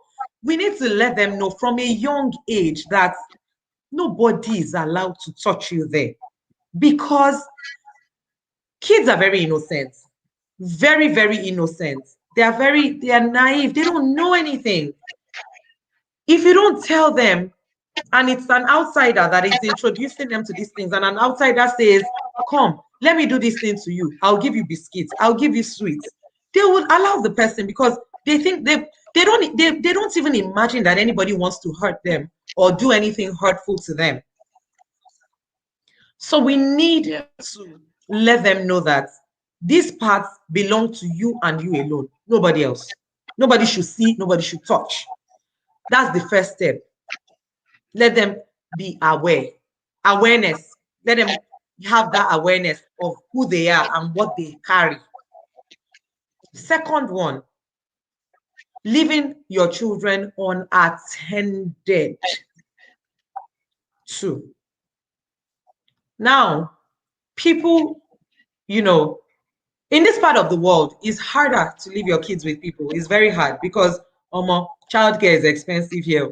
It's you and your children. You are going somewhere. If you're not at home, your husband is at home, except your kids are old enough to stay by themselves. So back in Nigeria, and this book is really, really tailored to the Nigerian community. And that's why my mission now is to get this book into schools. That's my mission. I'm on that mission. I want to Vision 2021 to Vision 2022, sorry. By then, by God's grace, this book will be in all the secondary schools in Nigeria. I want it in all the secondary schools in Nigeria. We need to make them understand that this person, oh, even though it's your uncle, oh, or even though she's your auntie, they should still not touch you here. And, you know, people in Africa, they say that a child has many parents because your child is there, your child does something, the neighbor will hit your child and say, stop that, don't do that. Everybody feels entitled to parent your child in Africa. Even your next door neighbors, they feel entitled to parent your child when you're not there. So we need to be there for our kids. That's the second one. No matter how hard you work or how much you hustle, you need to be there for your child. You need to be able to be the first person that your child will want to speak with when the child says, I don't want to tell anybody this. I only want to speak with my mom. I only want to speak with my dad. Now, a lot of parents, they don't put themselves in that position. With my kids, they can tell me anything. Like, my kids have done they've done some of the worst things ever. And they will tell me, Mommy, I did this. And I'm sorry, and I feel bad, and they will cry. And, you know, people say, oh, boys don't cry. Boys should not cry. My kids are boys. I'm making them aware of their emotions. And I tell them, it's okay for boys to cry. You can cry. In fact, I got really angry with somebody in Nigeria one time that my son was crying. And I was like, don't you know you're a boy? You're not supposed to. Like, don't ever say that. I said, don't ever say that to my child. My child is a boy, but he should cry when he wants to. And the person said, sorry, oh. But you need to let people understand. You need to learn to put people in their. Yeah, me, I know how to put you in your place. So I can be nice, so but when it's time to put you in your place, I will put you in your place. So we need to let kids let them be aware of themselves, who they are, what they have, their private parts, and even of their emotions. Let them know that this person is not allowed to do these things to you. In fact, when I wrote this book, I didn't have children in mind. I had more of teenagers. But when I wrote it, my friends that had kids who were already 10, they gave their kids to read. And they thanked me afterwards. And they said that they had never even had those conversations with their kids. They were shocked at the knowledge that their children even had from outside. So be the first person to talk about sex with your children. Be the first one to let them understand what it entails for a man to get with a woman. Children can come from sex. Sexually transmitted infections can come from sex. Let your kids hear those things from you first. Because they will hear these things from outside. And when they hear it from outside, the information is diluted with the person's knowledge, the person that is giving them. The information is diluted with what the person knows. Why not let it be you that will be the one to have these conversations with them? So that you are telling them based on the information you want them to have. So, you know, what I said earlier on in the beginning of this our conversation also comes into play. Let kids know who their real relatives are. And that is not to say that the relatives cannot be the ones who were abused, or because in the book, Uncle Femi was a trusted relative and he was the one that defiled her. So, in as much as they understand that this person is your relative, let them know that no uncle should tell you to come and sit on their laps. Don't sit on any uncle's laps. It is wrong. Any uncle that wants to play with you will play with you in the presence of your family, in the presence of your parents. They will not tell you to come and sit on their laps when your mommy and daddy are not there. They will not give you money and say, take, come, I want to give you money to go and buy biscuits. Take.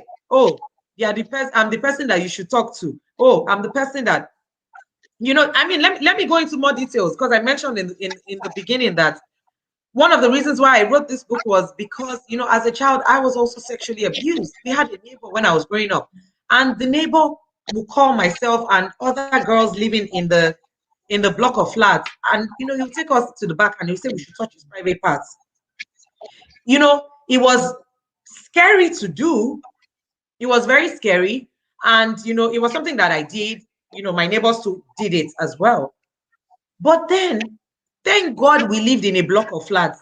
Thank God that we had boys' quarters at the back that had other occupants living there. That, you know, anybody could come from anywhere at a point, at any point in time. And this guy was my neighbor's houseboy or family, like family member or something that they brought from the village. But he was much older than us. And he lived in his apartment with the cook or with people or maybe the other houseboys or whatever. If this guy didn't have other people living there in the boys' quarters, or with like the boys' quarters was secluded, or it was like a flat for him or a mini flat, this guy would have defiled me and all the other girls living in the compound. Exactly. So that was also one of the reasons why I wrote the book, because I said, if this guy had more access to me, he would have defiled me as a child. He would have. He would have defiled all the other people as well who were doing these things. Because for us, it was like games, because it was like we were playing games. But that is abuse. That's sexual abuse. Because as a child, you have no business touching somebody else's private parts. You have no business even seeing anybody's private parts. Exactly. Yeah. So, Yeah. you know, people So need this is to. where I'm going to read a chapter just so Okay. people get a feel of what this is like. So I'm going to read chapter 54, and this chapter is titled Uncle Femi, and I'm going to start from page 54. Page 54. Yeah.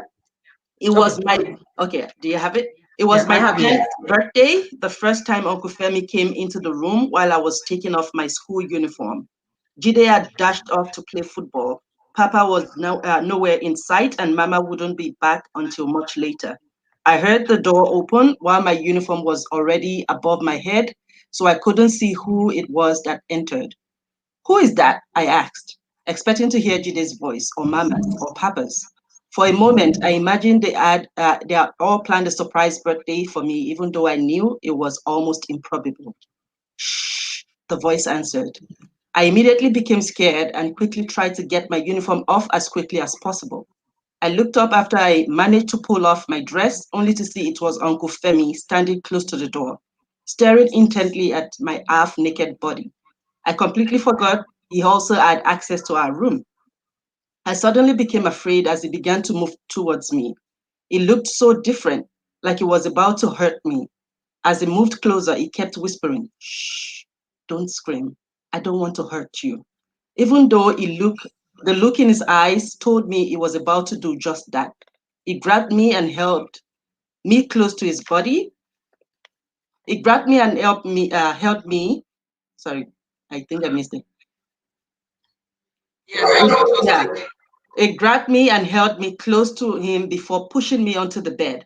He started touching and fondling me and then laid on top of me. I had no idea what my uncle was doing to me, but I knew it was bad. It was heavy on me, pressing me down, and I knew he wasn't meant to be touching me on my chest or between my legs like he was doing. So I told him to leave me alone. He seemed to be in the world of his own dog. It was as if he couldn't even hear me. Before I knew it, he had forcefully pulled my pant to the side, his trousers were down, and his manhood was playing around my private part. I could feel his skin pressing against mine. At that point, I knew I was in big trouble.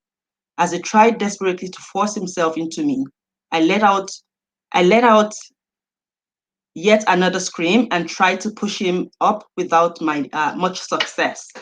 All of a sudden, a strange stillness swept over me, one that I had never felt before. I was in pain, but I couldn't scream anymore. I was weak, tired, and powerless.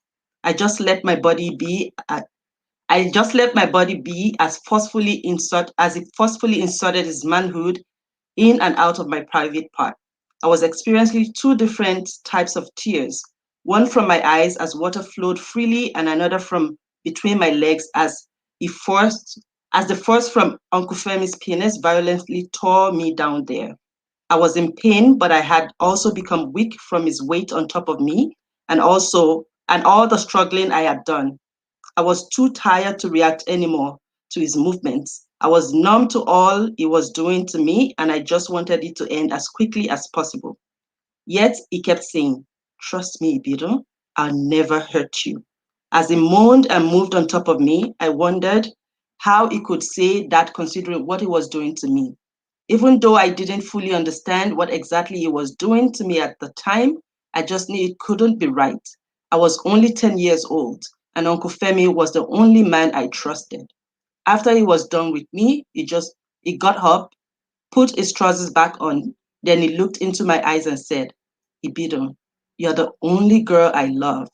That's why I kept buying you things. This is another way of showing you I love you. Happy birthday, my love. Our eyes locked. He winked at me and walked out of the room as if nothing happened. Wow, that was intense. That's like, I don't understand.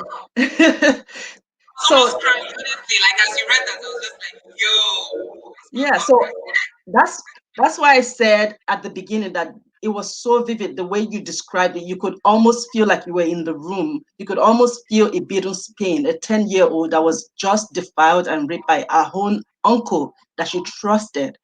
So it's something that I feel like a lot of people, including children, and as you said, even if your children can read and they're less than 10-year-olds, and you can explain to them, talk to them about this thing so that they know that you cannot trust anybody apart from your parents. You cannot trust anybody apart from your parents. And we have to look out for these people. I know it could be tough for some people because maybe they're single parents and they have to go to work, they can't afford daycare and things like that. So they end up putting them with the next available person. But at the same time, if you had already prepared the mind of your child, they would be able to talk to you like this was what happened, or be able to scream and yell when these things are happening so that other people can come in. But because this is my uncle, as she thought, and the uncle has always bought her chin chin and all of these things, and she's so much trusted, she just felt like maybe this was what was happening that had to happen to everybody else that turned 10 years old. And that's because it all falls on us as parents to talk to them and to educate them before somebody else defiles them for you.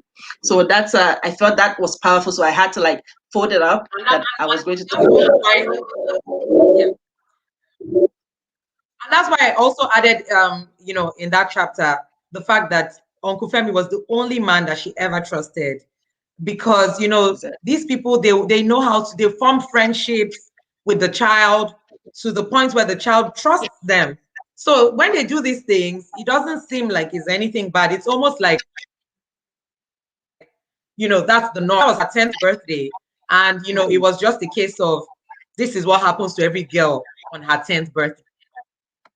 Like when a girl turns 10, the man she trusts the most is supposed to do this to her. So, Exactly. let as parents or as caretakers of children, let that child have you as the number one trusted person as against somebody else, because that person will have power over that child.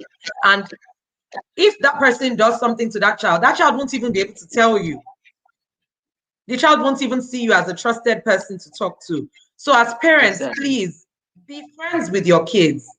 Let your children see you as the number one person, as I said earlier on, the number one person that your child goes mute for any reason. If anything happens to that child and people say something, let that child say, I want to speak with my mom, I want to speak with my dad. Let the parents be the parents that that child would want to speak with. Don't be so busy chasing after money. Don't be so busy chasing after things of the world. Don't be so busy chasing after those material things that you want to use to take care of the child. Because at the end of the day, if that child is broken, you have more work to do as a parent. You have that money that you hustle for. You're going to spend that money on emotional intelligence, on, people, on coaches, emotional coaches, wellness coaches who are going to have to, take care of that child and bring that child back to life. Exactly. So this brings us to the next question. Let's discuss a little bit about the various short-term and long-term effects that victims may develop and may have to live with throughout their lives. Okay, so I mean, I wish, maybe you need to mute yourself. I don't know, because it's like there's an echo. I don't know. Thanks. Okay. Yeah, it's better now. So I mean, I can't speak generally because I mean I have not been raped or defiled before, so I can't really, I don't want to be the one telling someone else's story in terms of like maybe, oh, this is what people who have been through this is what they go through. No, I would not do that. But I can tell my own story and I can, speak from my own perspective of, what as a child, being that I was molested as well as a child. Um, I would say that the major effect that it had on me growing up was maybe trust issues because I found it. I have four brothers and I love my brothers so much and I trust them so much. And I found that, up until later on in life, like really later, I found it really hard to trust a guy. And the only guys I could trust were my brothers because they were the ones that were always there for me in terms of course my sister as a woman. My sister is like my best friend, but I'm talking about guys, like men. I had trust issues, and a guy would say, oh, I like you, I want to date you, blah blah blah. But for me it was always low riro. I never had that. Like, it was very hard for me to trust a guy. I'll just always think that he had like ulterior motives, and I'll just be like, and you know it played out well, kind of, because it sort of made me preserve myself for a very long time, in terms of like losing my virginity. I would date a guy, but I won't sleep with the guy. That's how I was. Like, I'll just be like, but when it came to that, I'll be like, no, no, no, no, no, no, no, I would not want to.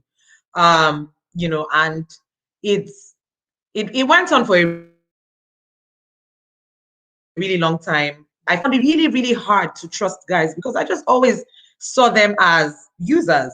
I just saw them as people who maybe, they just want to use you and dump you.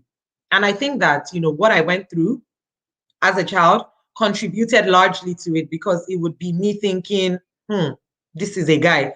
Guys are somehow. Guys are scum. Guys are this. Guys are that. It took a long time. It took me growing up, becoming an adult, to understand that, not all guys are like this. You can actually trust guys. And I began to consciously work on myself as a person. And I began to, consciously build these relationships where I'll be like, okay, I think it's time to trust this guy. I've known him for a while, I've dated him for a while, and I can actually trust him. He's not like every other guy. So I would say the major thing was trust issues. And that, I would, before I could let my guard you, maybe as a guy, it would take a really, really long time.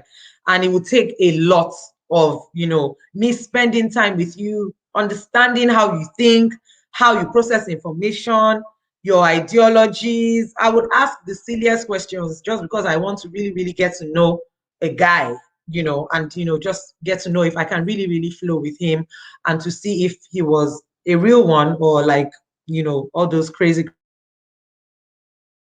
kind of guys. Me, I would say trust issues. And I think that a lot of people who have been through this as well, because, I've spoken with Ayodeji Oswobi. She's the one that started Stand to End Rape, STARE, which is a very, very big NGO in Nigeria. And they do a lot of outreaches and they help people, victims of rape.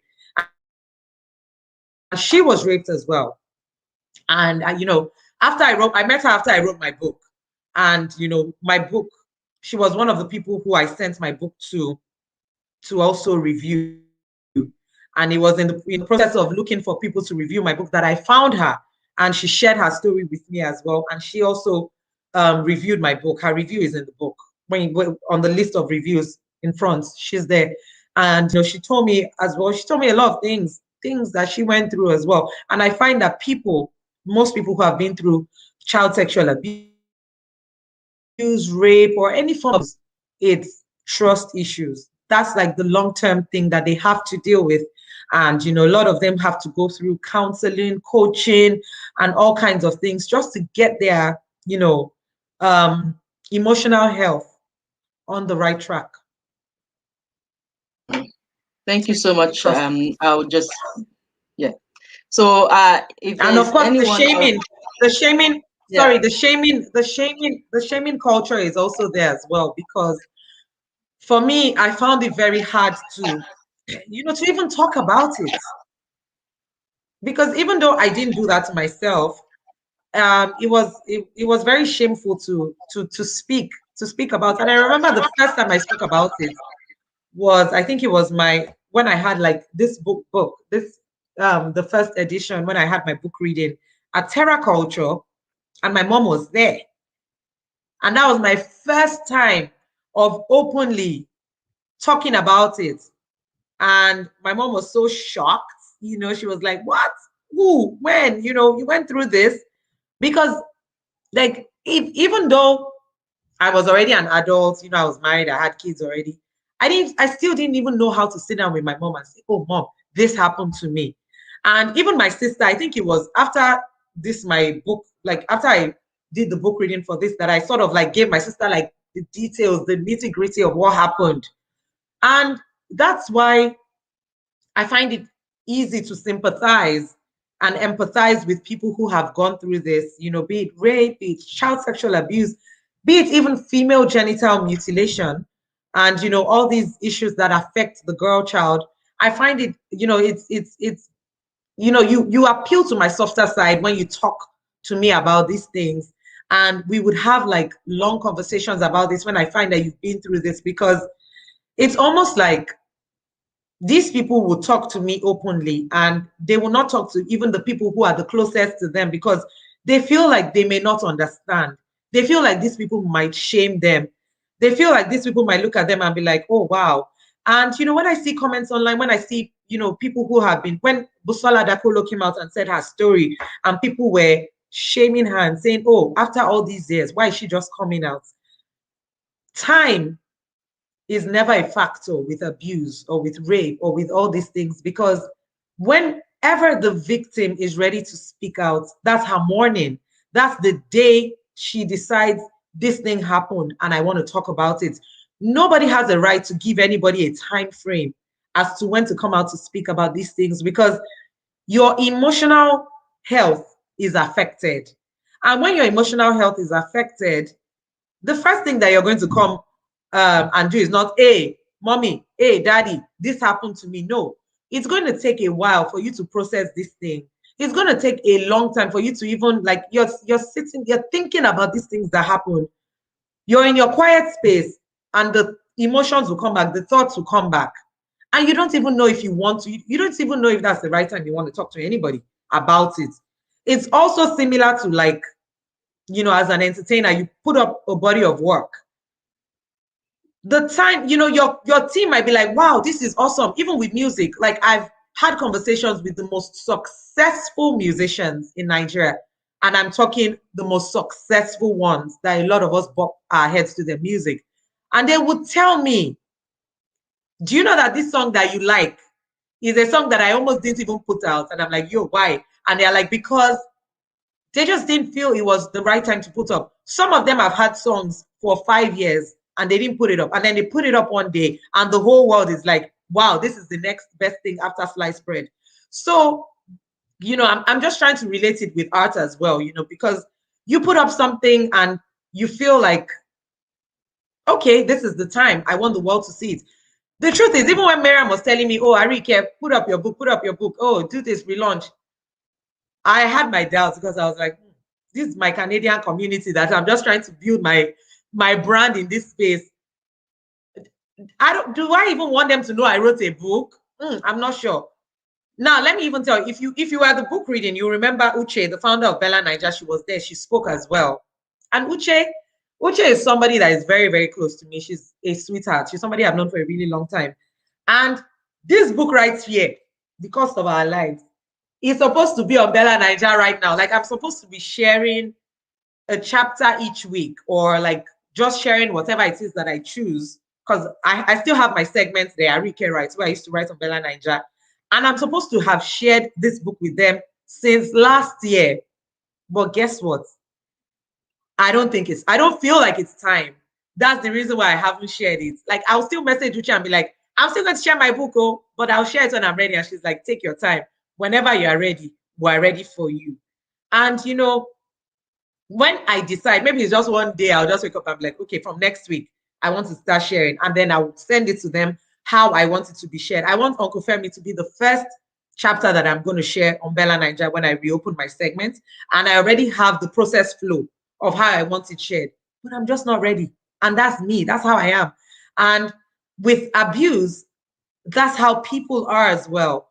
When a woman has been abused, when she's ready to share her story, please let her share her story in peace.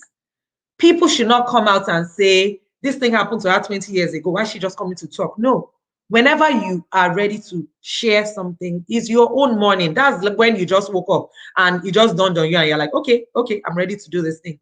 I'm ready to do that. So with my book, whenever you guys see it on Bella Niger, just know that that's when Arike was ready to share the book. So with victims of rape, of, you know, child sexual abuse, of whatever it is, whenever they come out and speak, shut up and listen. Don't be that person who is going to go there and try to shame them.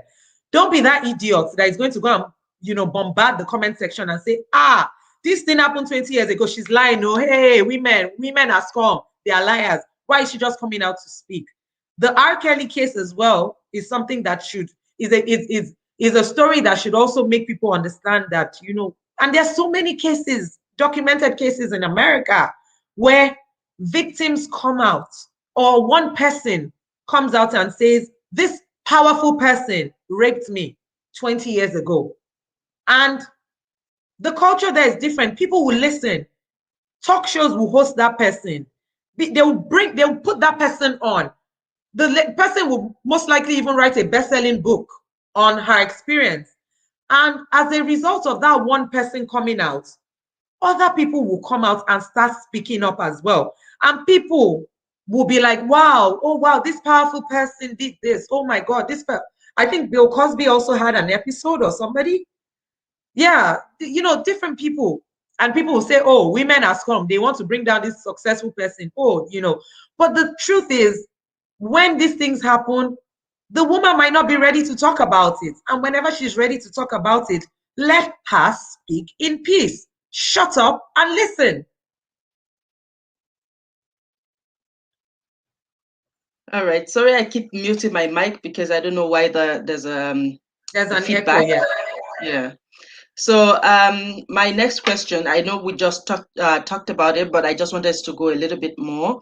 And it is, if there's anyone out there who has suffered sexual abuse, either as a child, as an adult, male or female, currently or in the past, what will your advice be to them? Yes, thanks for that question. My advice to them would be to speak up. And I would say speak up when you are ready to speak up, because you have to be mentally ready to speak up.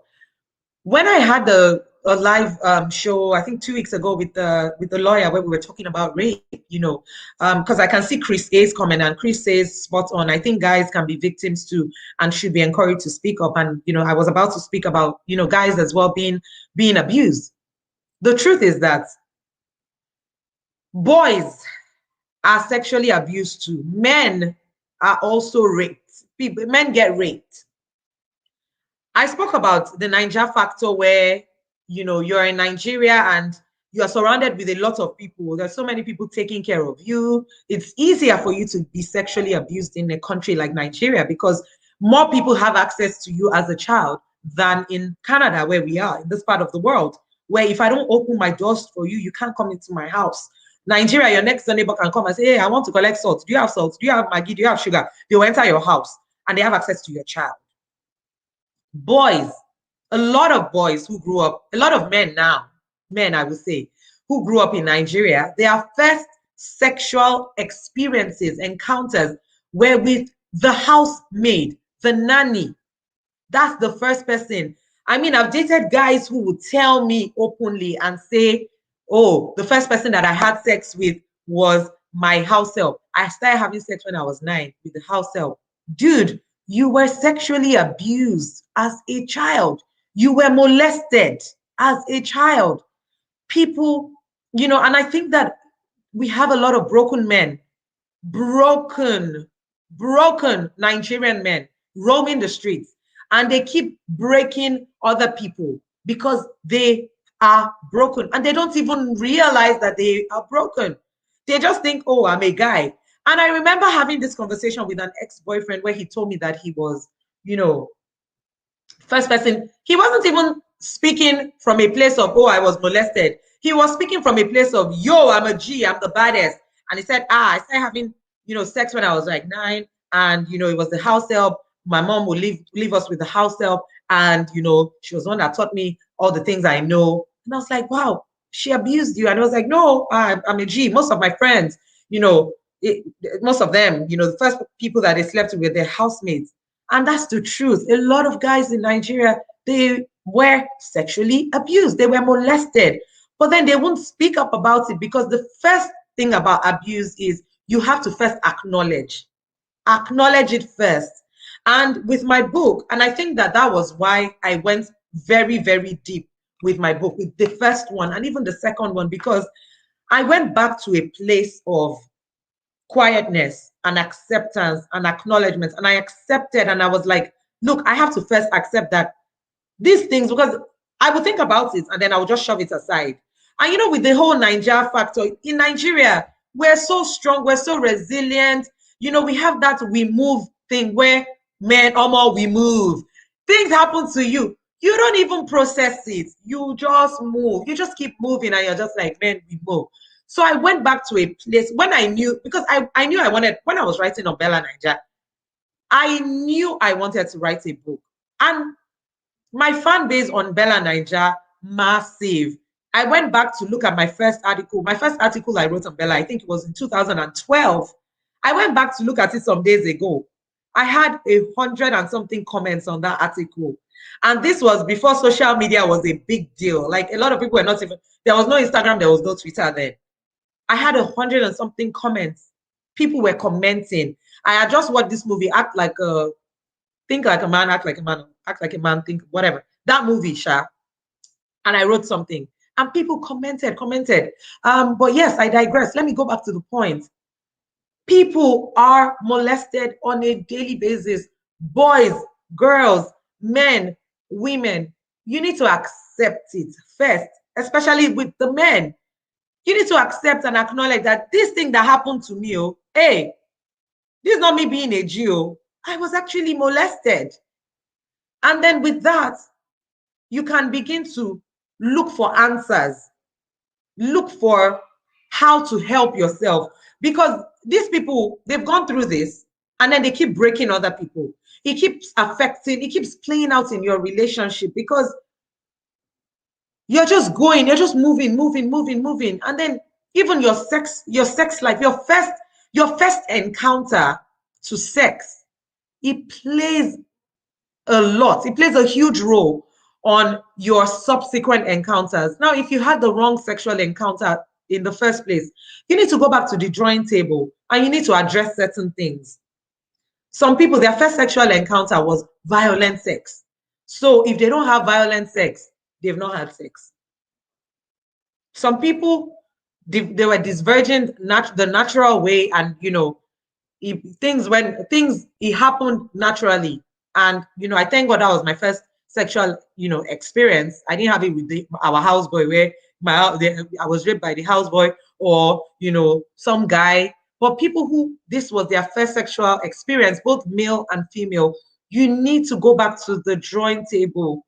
You need to go and find healing. Because if you don't heal, you're going to keep breaking other people. And that's why we have some men, they are 49 and they are not married.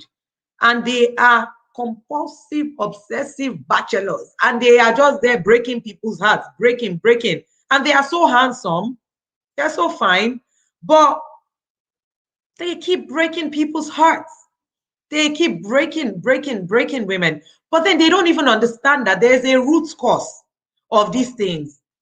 And the root cause dates back to when they were 9, 10, when they were abused by the house help, who their parents trusted them with and kept them in their care. And the abuse must have gone on, maybe some of them 5 years, 6 years. They come back from school, drop their school bags, they are going straight to have sex with the house help. Unprotected sex, by the way. So, you know, we have a lot of coaches. That's one of the things that I want to do. You know, because indirectly, I'm even already a coach. I've coached a lot of people. Yes, I actually want to go and get a certification in, you know, coaching, wellness, you know, how to, I want you to talk to me and feel good about yourself. I want you to talk to me and I want to be able to peel off all those layers of things that you've been through in your life, because people have been through things in Nigeria. You go through a lot. Every day you're going through something. You can't, before you process what you went through yesterday, today has already come and you move. The hustle is real. And, you know, I think that coming to Canada for me was a blessing, because the way I was living in Nigeria, I was working on TV. I worked on TV for about 6 years. I was in the entertainment industry. I went to Queen's College. I went to University of Lagos.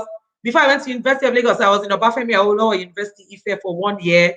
I mean, I was so popular in uni. People knew me in Ife. I was in Ife for just one semester that lasted 1 year, because we had a lot of strikes back and forth. But some people even feel I finished from Ife, because I made so many friends. A lot of people knew me from Ife. And even in uni, like, I was very popular. Everywhere I've gone, I've carried my lights. I go there, shine my lights. People know me.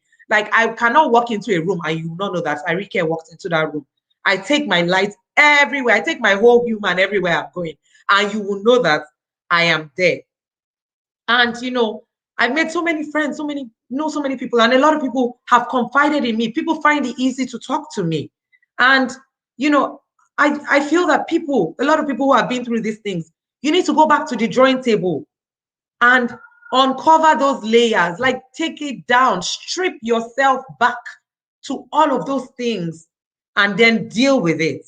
I mean, we have emotions doctor Onyiko.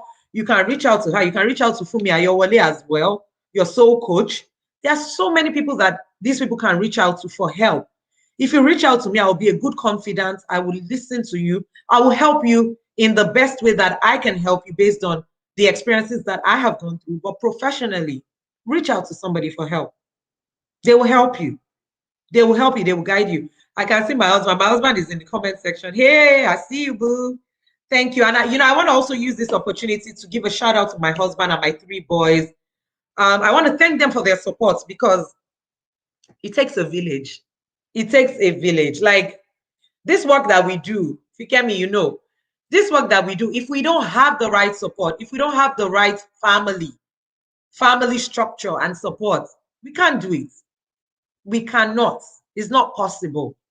And, you know, to every man out there who is allowing his woman be the best version of herself, you know, kudos to you. I doff my hat to you, for you, because it takes it takes a great man to be able to watch his woman do the things that we do and, you know, still be confident in his abilities and, you know, in his skin and all of that.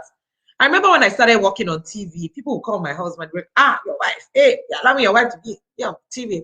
Is she not a lawyer? Is she, you know, and it's crazy because some people, in the process of hyping you, sometimes they're sending the wrong signals. I remember there was a time that my husband and I, we were at Ikoyi Club having lunch or something, and this idiot walked in and she was like, oh, ha, you know, she's like, hey, this your wife. You'll be allowing her to just be looking fine on TV like that. Better don't let them snatch her or something. Just said something very stupid. And, you know, I was just like, where is this one coming from? But, you know, people say all kinds of stupid things. And it would take a very confident man to take that as a compliment.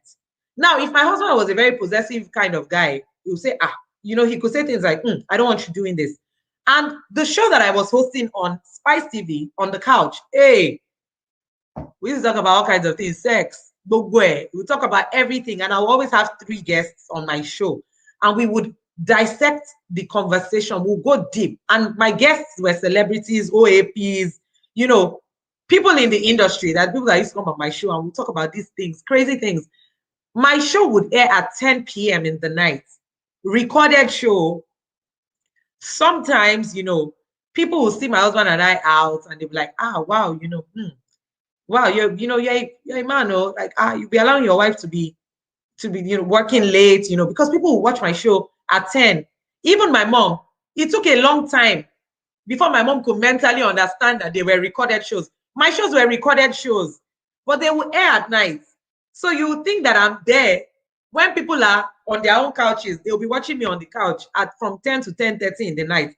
And they think that Arike is just going to be leaving the studio at 10:30 to go home. They recorded shows at 10 o'clock. I'm in my house with my family.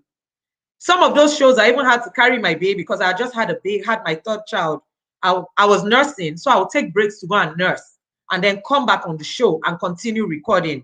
So, people who, if you're friends with, guys whose wives, work in media or they're in the entertainment industry, be mindful of the things you say to them, because that your comments might be the comments that will make a man say, oh, my wife, you can't do this anymore, because you're putting things in their heads. So shout out to all the men who support us and who tell us to keep going. Shout out to my husband, my boys. They've been very helpful, very supportive of my journey, very, very supportive. Like, I can't say my story without mentioning them, because without them, there'll be no Lady Arike. Without them, there'll be no Arike. Me dancing, putting out videos, putting out me, doing my live shows. Now the house is quiet because my husband is watching me now, but he's with the kids. My kids too are watching me, but they're all together. But if he was not here to stay with them, they'll be running up and down. Now the kids will be running all over the place. They will come. And before my husband came, that's what I used to have. I'll be doing my live shows. One of my kids, my little boy, would just come and say, Mommy, just like, oh, guys, that was my son, and I'll continue. But what will I do? There's nobody to help you take care of your kids. So, yeah, shout out to all the men. Shout out to, and shout out to the women as well who encourage their husbands to become better versions of themselves and to achieve their goals. Thank you so much for that. So before we round up, my last question would be, do you intend to have a further edition of this novel, or do you also intend to make it into a video, like a movie? So yes, thanks for asking that. So in terms of having a sequel or a continuation of this book, as humans, we must never say never. Because when I wrote this, I didn't think I would write this. This was 2015. This was 2020, but published on Amazon 2021. So in terms of like having the story continue, right now, right here, I don't think so, but I would not say no, because if I get a publishing deal tomorrow and they tell me to take the story further, this head is filled with stories. I will take time off social media. I will take 1 month off and I will write another book within the space of 1 month, sharply, and take it further. But for now, the answer is no. But in terms of putting it into film, yes. And for when I wrote the book, I had 2 goals. One, make sure my book is spread across all the secondary schools in Nigeria, because this story, in as much as we're in Canada and we're reading the book, this story is more helpful for people back in Africa, because we need to spread this awareness even more with our Nigerian community, our African community, because these kids are vulnerable there, and kids can get into the wrong hands. So the goal is to have it in schools and have it become a movie. Even though I have production experience, I know that this is not a book that I want to, make my first feature film or, dabble into production. I'm going to do a film this year, but it's definitely not this book. I have another script for that. Because I want this book to be to be done in a very professional manner. If you look at the cover, we have 2 monuments. This is from London Eye, and this is the National Theatre in Nigeria, because the book is a fusion of, a London story and a Lagos story as well. I want to quickly read out something to you, which would answer my question of, the book becoming film or not. So I will read the dedication, which I'm sure you read. the dedication of my book. So this book, very short dedication. So this is the dedication: in loving memory of my first love, my father, Mr. Adewale Lawal, the man who taught me that hard work, dedication, love, humor, happiness, honesty, and loyalty are essential to living a successful life. You know, that's to my late father, lovely, wonderful man. May his soul rest in peace. To my mother, Chief Mrs. Ladun Lawal Ni Ojutalayo, you are and will always be the queen of my heart. My mom, amazing woman. I love her so much. She's my number one fan. She's my love. To my husband, Shiji, and our sons, Mofe Moyo and Mayowa, you all are my world. My family, of course, my husband, my kids, dedicated the book to them as well. And the last set of dedications is, going to be in response to your question. To two Nigerian actors making us proud globally, John Boyega and David Oyelowo. I made sure I met you on separate occasions when you visited Nigeria, and I handed my book in person to you too. This book. I hope once you read this book, you will feel connected to the story because of the message in it, and of course, the fusion of London and Lagos. I hope you get to read it, and I pray one day we turn this novella into a movie. So yes, the novella, the plan is for it to become a movie. And when John Boyega came to Nigeria, I met him, thank God, and I made sure I got my book, handed my book to him, and he said, "Oh yeah," because he came and he was looking for African stories to turn into film. And of course, information is key when you want your book to become film. You have to know who is coming to Nigeria so that you know how to make sure your book strategically gets into their hands. So I got my book to him, and he said, "Oh, he'll read the book." He told me he already had about 7 books and scripts that he had to go through, but that he would, one day read my book. So I'm hoping that he, reads the book and his production company reaches out to me, and then we can, collaborate and, make this book film. David Oyelowo as well was in Nigeria. When he came to Nigeria, I made sure I met him, and, I gave him 2 copies of my book. I autographed the book, and I autographed one in his name and one in Oprah Winfrey's name, because I know he's very close to Oprah. And I told him, I said, please, I would like for you to, hand, over one, the other copy to Oprah is for her. And he was like, okay, sure. So he has 2 copies of my book. One day, I hope he finds the book wherever he kept it, opens it, reads it, gives Oprah her copy. And, hopefully there will be some international, collaboration. And I also want to use this, as a medium to also talk to people and advise people that that dream, whatever it is that you dream, it is possible. You need to just put your best foot forward and just keep striving to make that dream a reality. When I saw that John Boyega was coming to Nigeria, he came to House on the Rock. I think it was a movie showing or something that he came for. It was House on the Rock that invited him. And it was a free event. It wasn't paid. And I went. I registered for the event. I went. And I met him there. And before I even went, I had already autographed his book in faith. I went. Did I know I would meet him? No. But I told my husband when we were going, I was like, I'm taking 2 copies of my book, one for John Boyega, one for Oprah. And he was like, how do you plan to meet him? I was like, I'll go and meet him after now. I'm sure my husband was just thinking that, this babe, well, oh yeah, let's go now. And we went. After the movie, I saw him talking to people. I went, took my turn. There are people around him that wanted to talk to him, but they didn't go forward. Me, I stepped forward, took my books, gave him, told him that, these are my books. I said, I even told him, I said, I have a present for you. I was like, oh, wow, thank you. And he took the book, and he was so touched that, I came with a gift. Told him, and he handed the 2 books to his PA that was with him.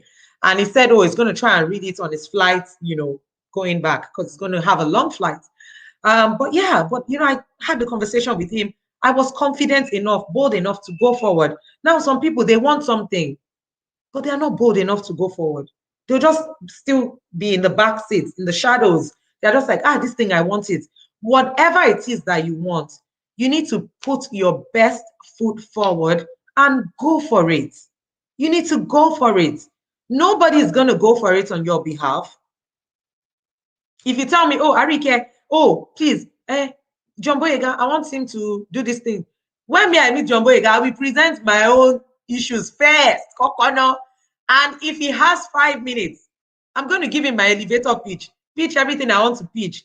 And that 5 minutes might be over before it gets to the turn of me talking on your behalf. So you have to be your own first ambassador. Be your first person who is going to be that one to talk about your thing. And in my job as a TV presenter, and even here as a YouTuber, one thing, and Fikemi, you also have to take this. This is advice for you as well. Take it and take it well. With the work that we do, we promote other people. Hardly do we ever promote ourselves. Do you find that? So it took me working on TV for 6 years and moving to Canada, because even with this book that I wrote, I didn't promote this book the way I should have promoted it.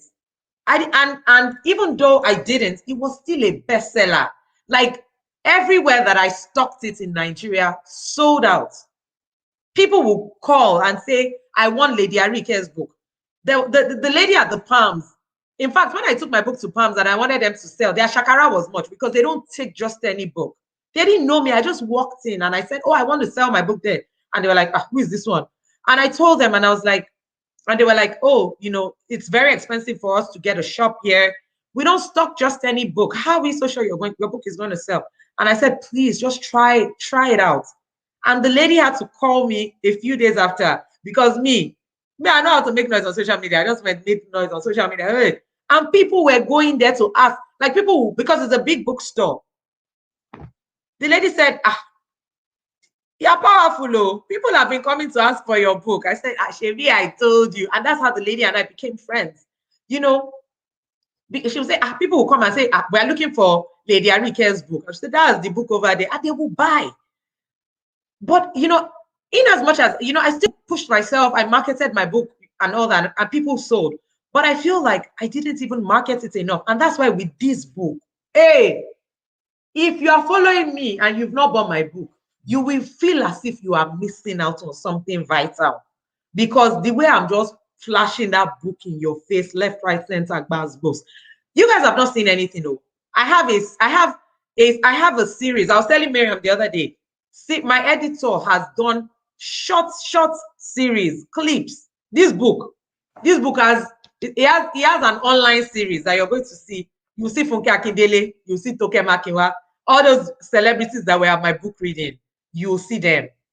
The way I am pushing my book, it's almost like, you know, my life depends on this book. I am pushing it. And this is how you market to me. If you look at Funke Akindele, Omogeto, the saga, the way Funke marketed Omogeto, her movie. And that's why the movie made so much.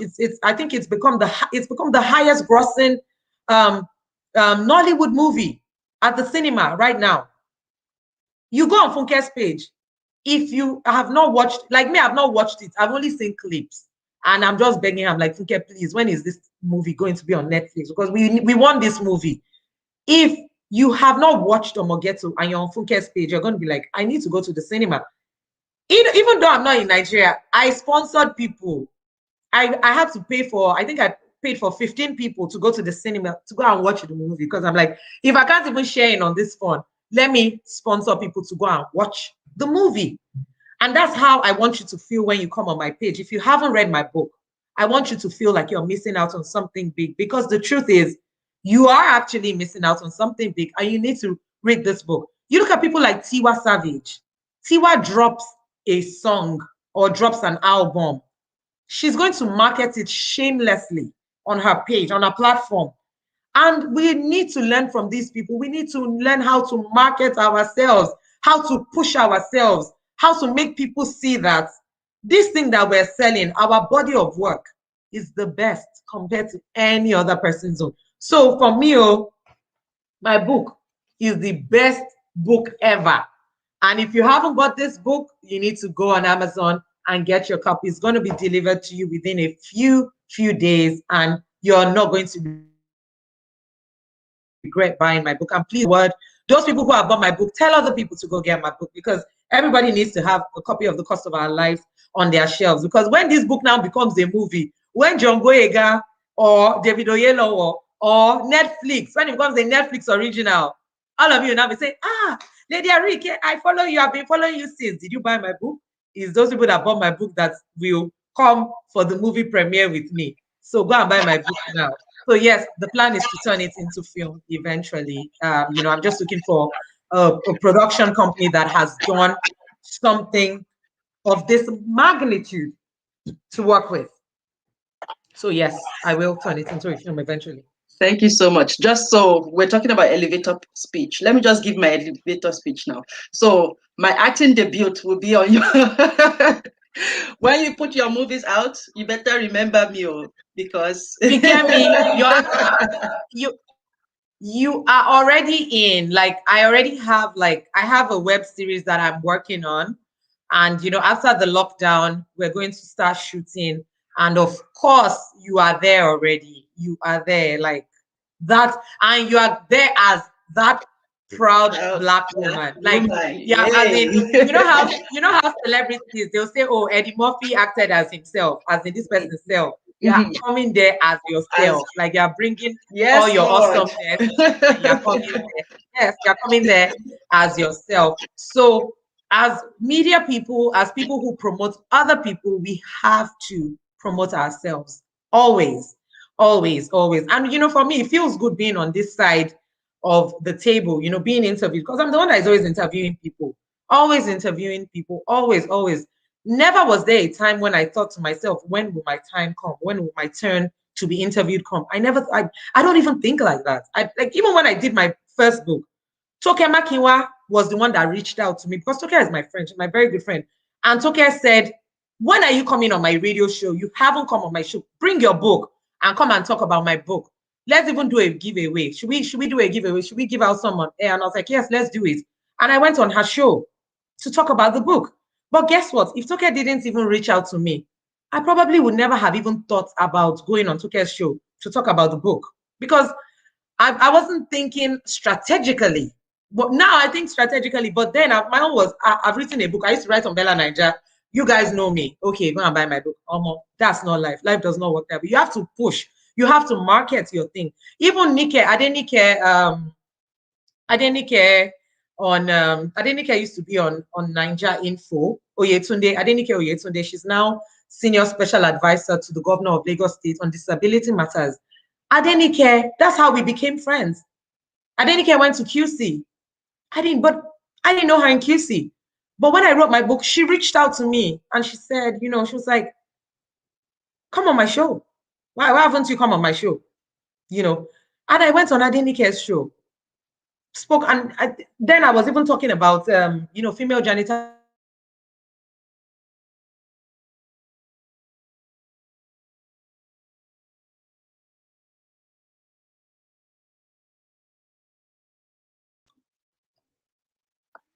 Okay, we're back on. Can you hear me now? Yeah, I can hear you. Yeah, so with me, people will reach out to me. Even people in my network, people that I could have easily said, come, I want to come on your show. When am I coming on your show? But I would never do that, because I never even saw myself as somebody who should, be on somebody's show or whatever. Forget me, you reached out to me when? Was it February? I think it was February that you first, March. This is May. We're just doing this interview in May. Why didn't we do it in March? No, because I wanted my book on Amazon first. And I told you, I was like, once my book is on Amazon, we'll do the interview. And as soon as my book got on Amazon, I reached out to you and I was like, hey, I'm ready. But if this was me of back then, the truth is, as you reached out to me, I'll be like, yeah, okay, we'll do it. And I won't get back, because I won't even remember.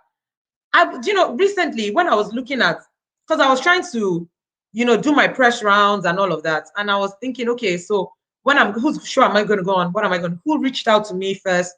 And, I reached out to you back. People that reached out to me, reached out to them back. And I saw lawyer stories.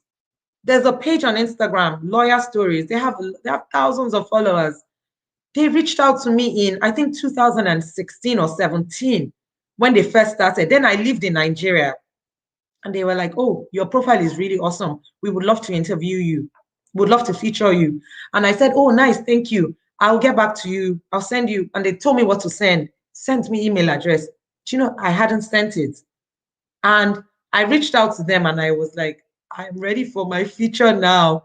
And the person that was like, since we reached out to you since 2016 or was it 17 when we first started this page, please send us blah, blah, blah, blah, blah. Have I sent it? No, because I'm not yet ready. But I'm going to send it to them this month because they are on my list of media people that I want to send, that I want to do my press rounds with. But if anybody sees me now on Lawyer Stories, which is an international platform for lawyers, they'll think, oh, maybe because, oh, she just moved to Canada or whatever. But these people reached out to me since 2016 or 17. Do you understand?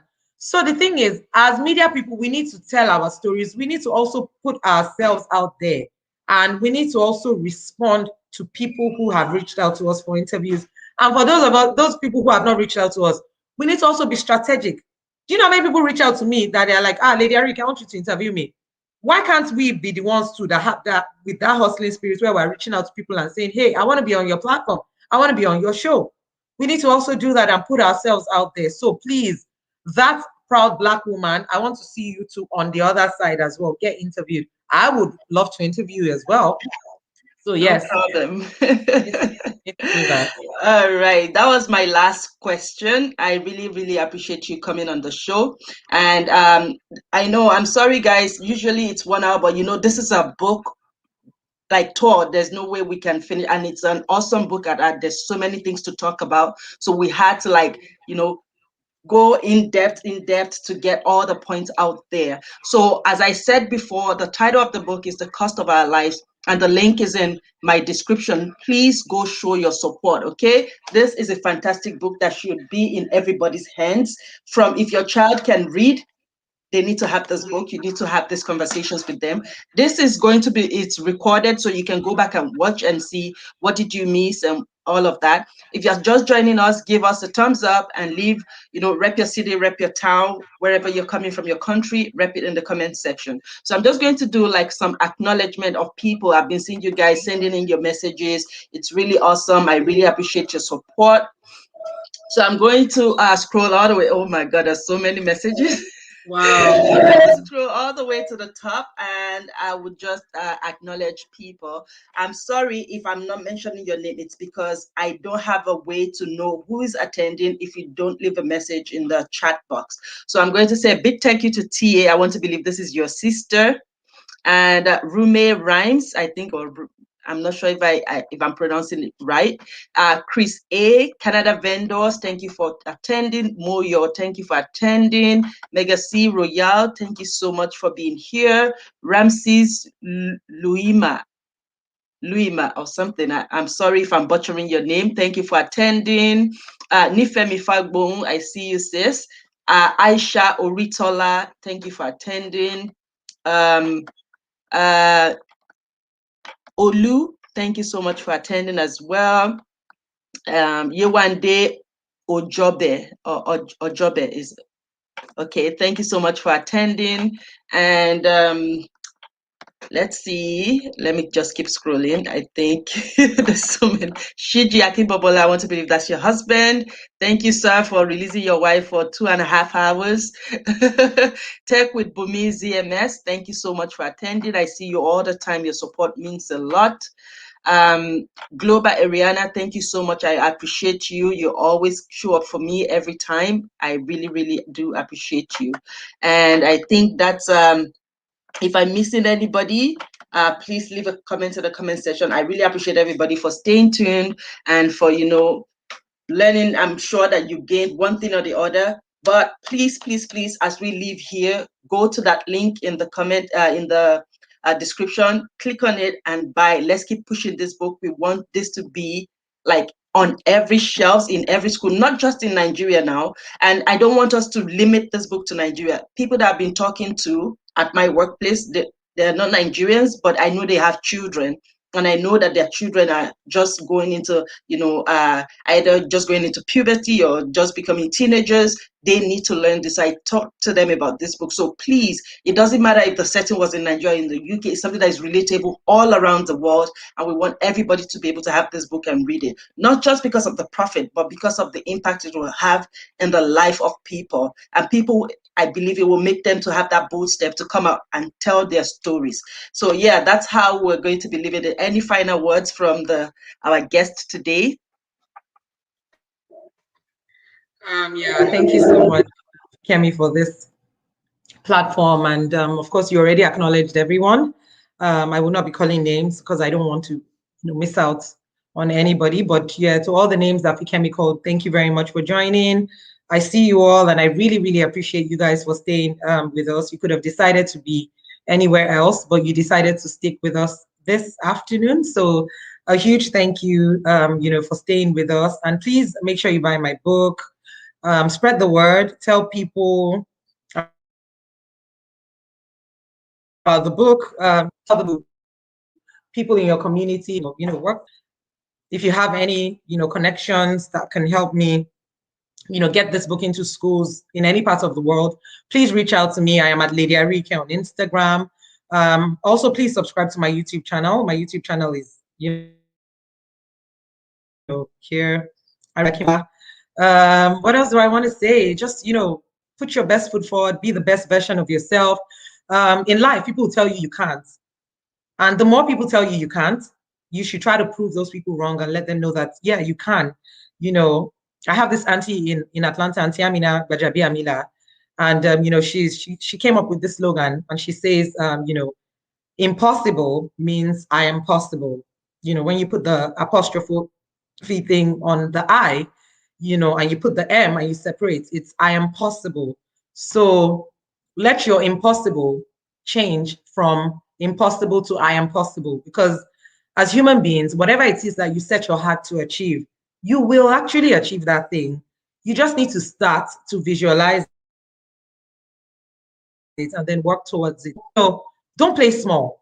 Whatever it is that you're doing, don't play small, play big. Who would have known that, a be in Canada and have her book on Amazon? This book that you're seeing is published by Amazon. This is my book, this version. Printed. I'm self-published, so I'm not signed to Amazon. But it was printed. All of this was printed by Amazon. Who would have thought that this would happen? So you have to just dream big.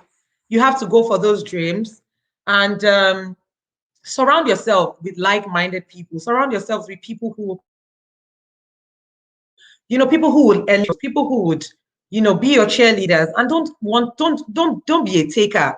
Also be a giver. Don't be a user. Because some people want to have some people want to surround themselves with good people and say, oh, Lady Arike, oh, you have such a huge support system. Oh, you have nice people around you. Are you a nice person to the people around you? You also have to be that person that you want to have around. So you would attract the energy that you give. You are positive minded, you are nice, you wish other people well, you want the best for others. You would attract those people as well in your corner, and be that best friend as well to those people who are supporting you. So yeah, just go out there, be the best version of yourself. As parents, as caregivers, pay attention to your children. Don't spend all the time of your life hustling for money, because at the end of the day, you're hustling for money, chasing after money, and then you neglect your home front, you neglect your loved ones, the people who you should have actually been there for. So just go out there and be good, spread love, spread positivity, let people see you and be that light. Somebody put a comment on my comment section on Instagram some days ago, and I was so touched. And the person said, I love you for the light you radiate every time I see you, something like that. And I was just like, oh, wow. And that is what I want people to see when they come on my Instagram. I want people to see positivity. I want people to see, that I'm challenging the impossible. I mean, Mom, I have 3 kids. Some people say, oh, as a mom, you can't do anything with your life. You can only take care of your kids. I want to be that mom who has gone out there and, done awesome things as well. I was watching Nifemi Fagbon and Latoya on City News yesterday. 2 mothers, they collaborate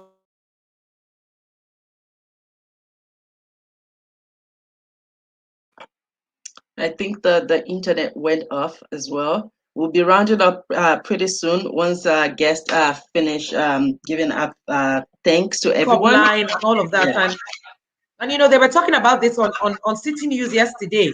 And Mhm. those are the kind of stories I want to see being told about motherhood. I want people to see that moms are, shattering all the glass ceilings. We're not being put in a box. We're going out there, we're achieving our dreams, we're doing the things that we've always wanted to do, and we're still keeping the home front in check. We're still making sure that our kids are well-rounded, individuals, who have the right, emotional intelligence and all of that. We're teaching our children how to lead, from a heart-centered place. We're teaching our kids how to have empathy, because it's in adulthood that I realized that some people don't even have empathy, because I was raised, you know, by a mom who was president of Lions Club.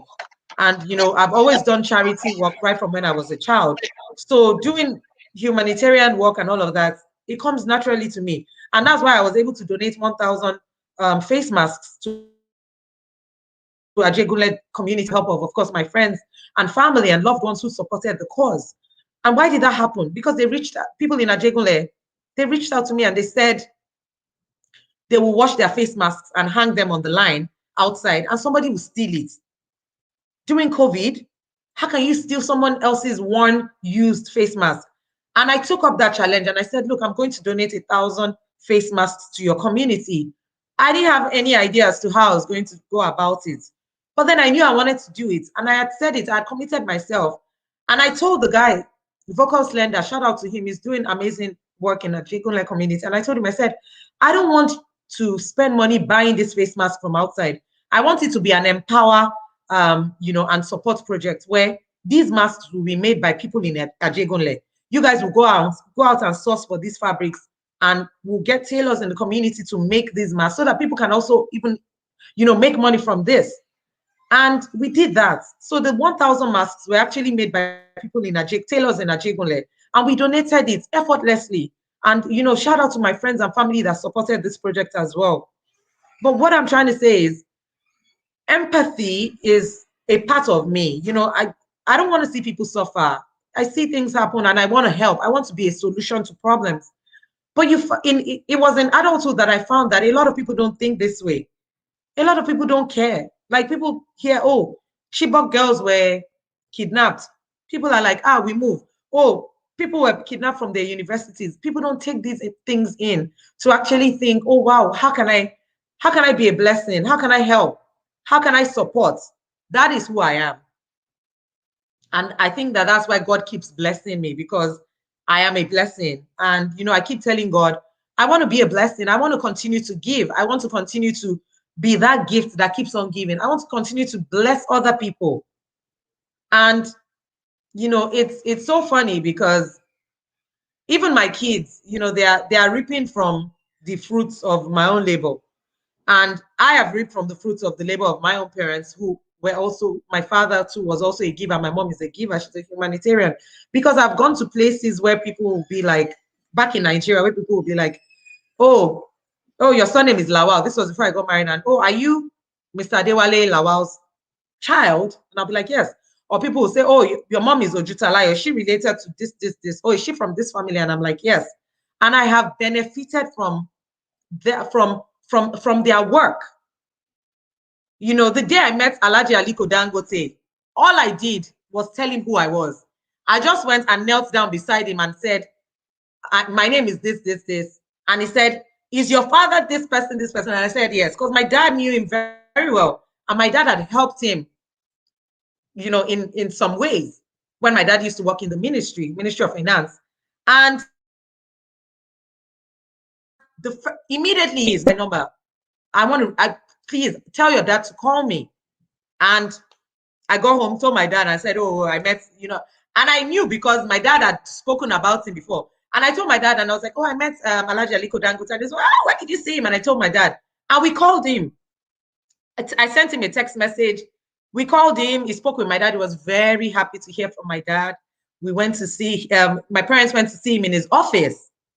And You know, sadly, my dad had Parkinson's disease for 15 years, was very sick after he left the service.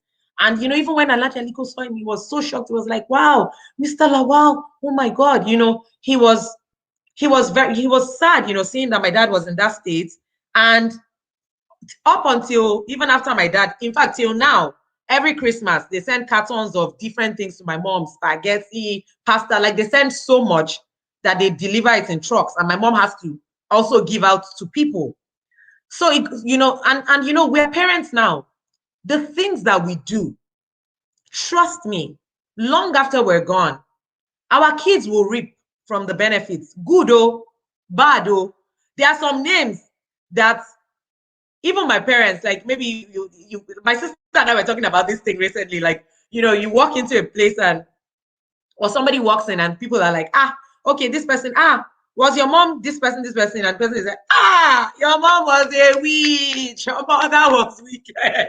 You don't want to be the one that your kids will hear that, oh, you were very wicked. So, you know, everything that you do now, you might not know, but you're leaving your footprints, you know, in the sands of time. And these things would either work for you or your children or work against them. And even like, okay, talking about my dad, I did my NYSC in Dangote now. When I was ready to do my NYSC, the easiest place was, okay, let's call Alhaji Aliko Dangote. Lower call, my dad called him. Oh, my daughter wants to do NYSC. I don't even remember if it was my dad or mom. Oh, please, let her come to the office. I went to his office. They took me straight to his office, straight to the 11th floor, whatever, topmost floor. His office, all access, VIP access. As soon as I got there, he called the people that I'll be working with in the legal department. And because I wanted to work in the legal department because I'm a lawyer, and he said, this is Arike Lawal, blah, blah, blah, blah, blah.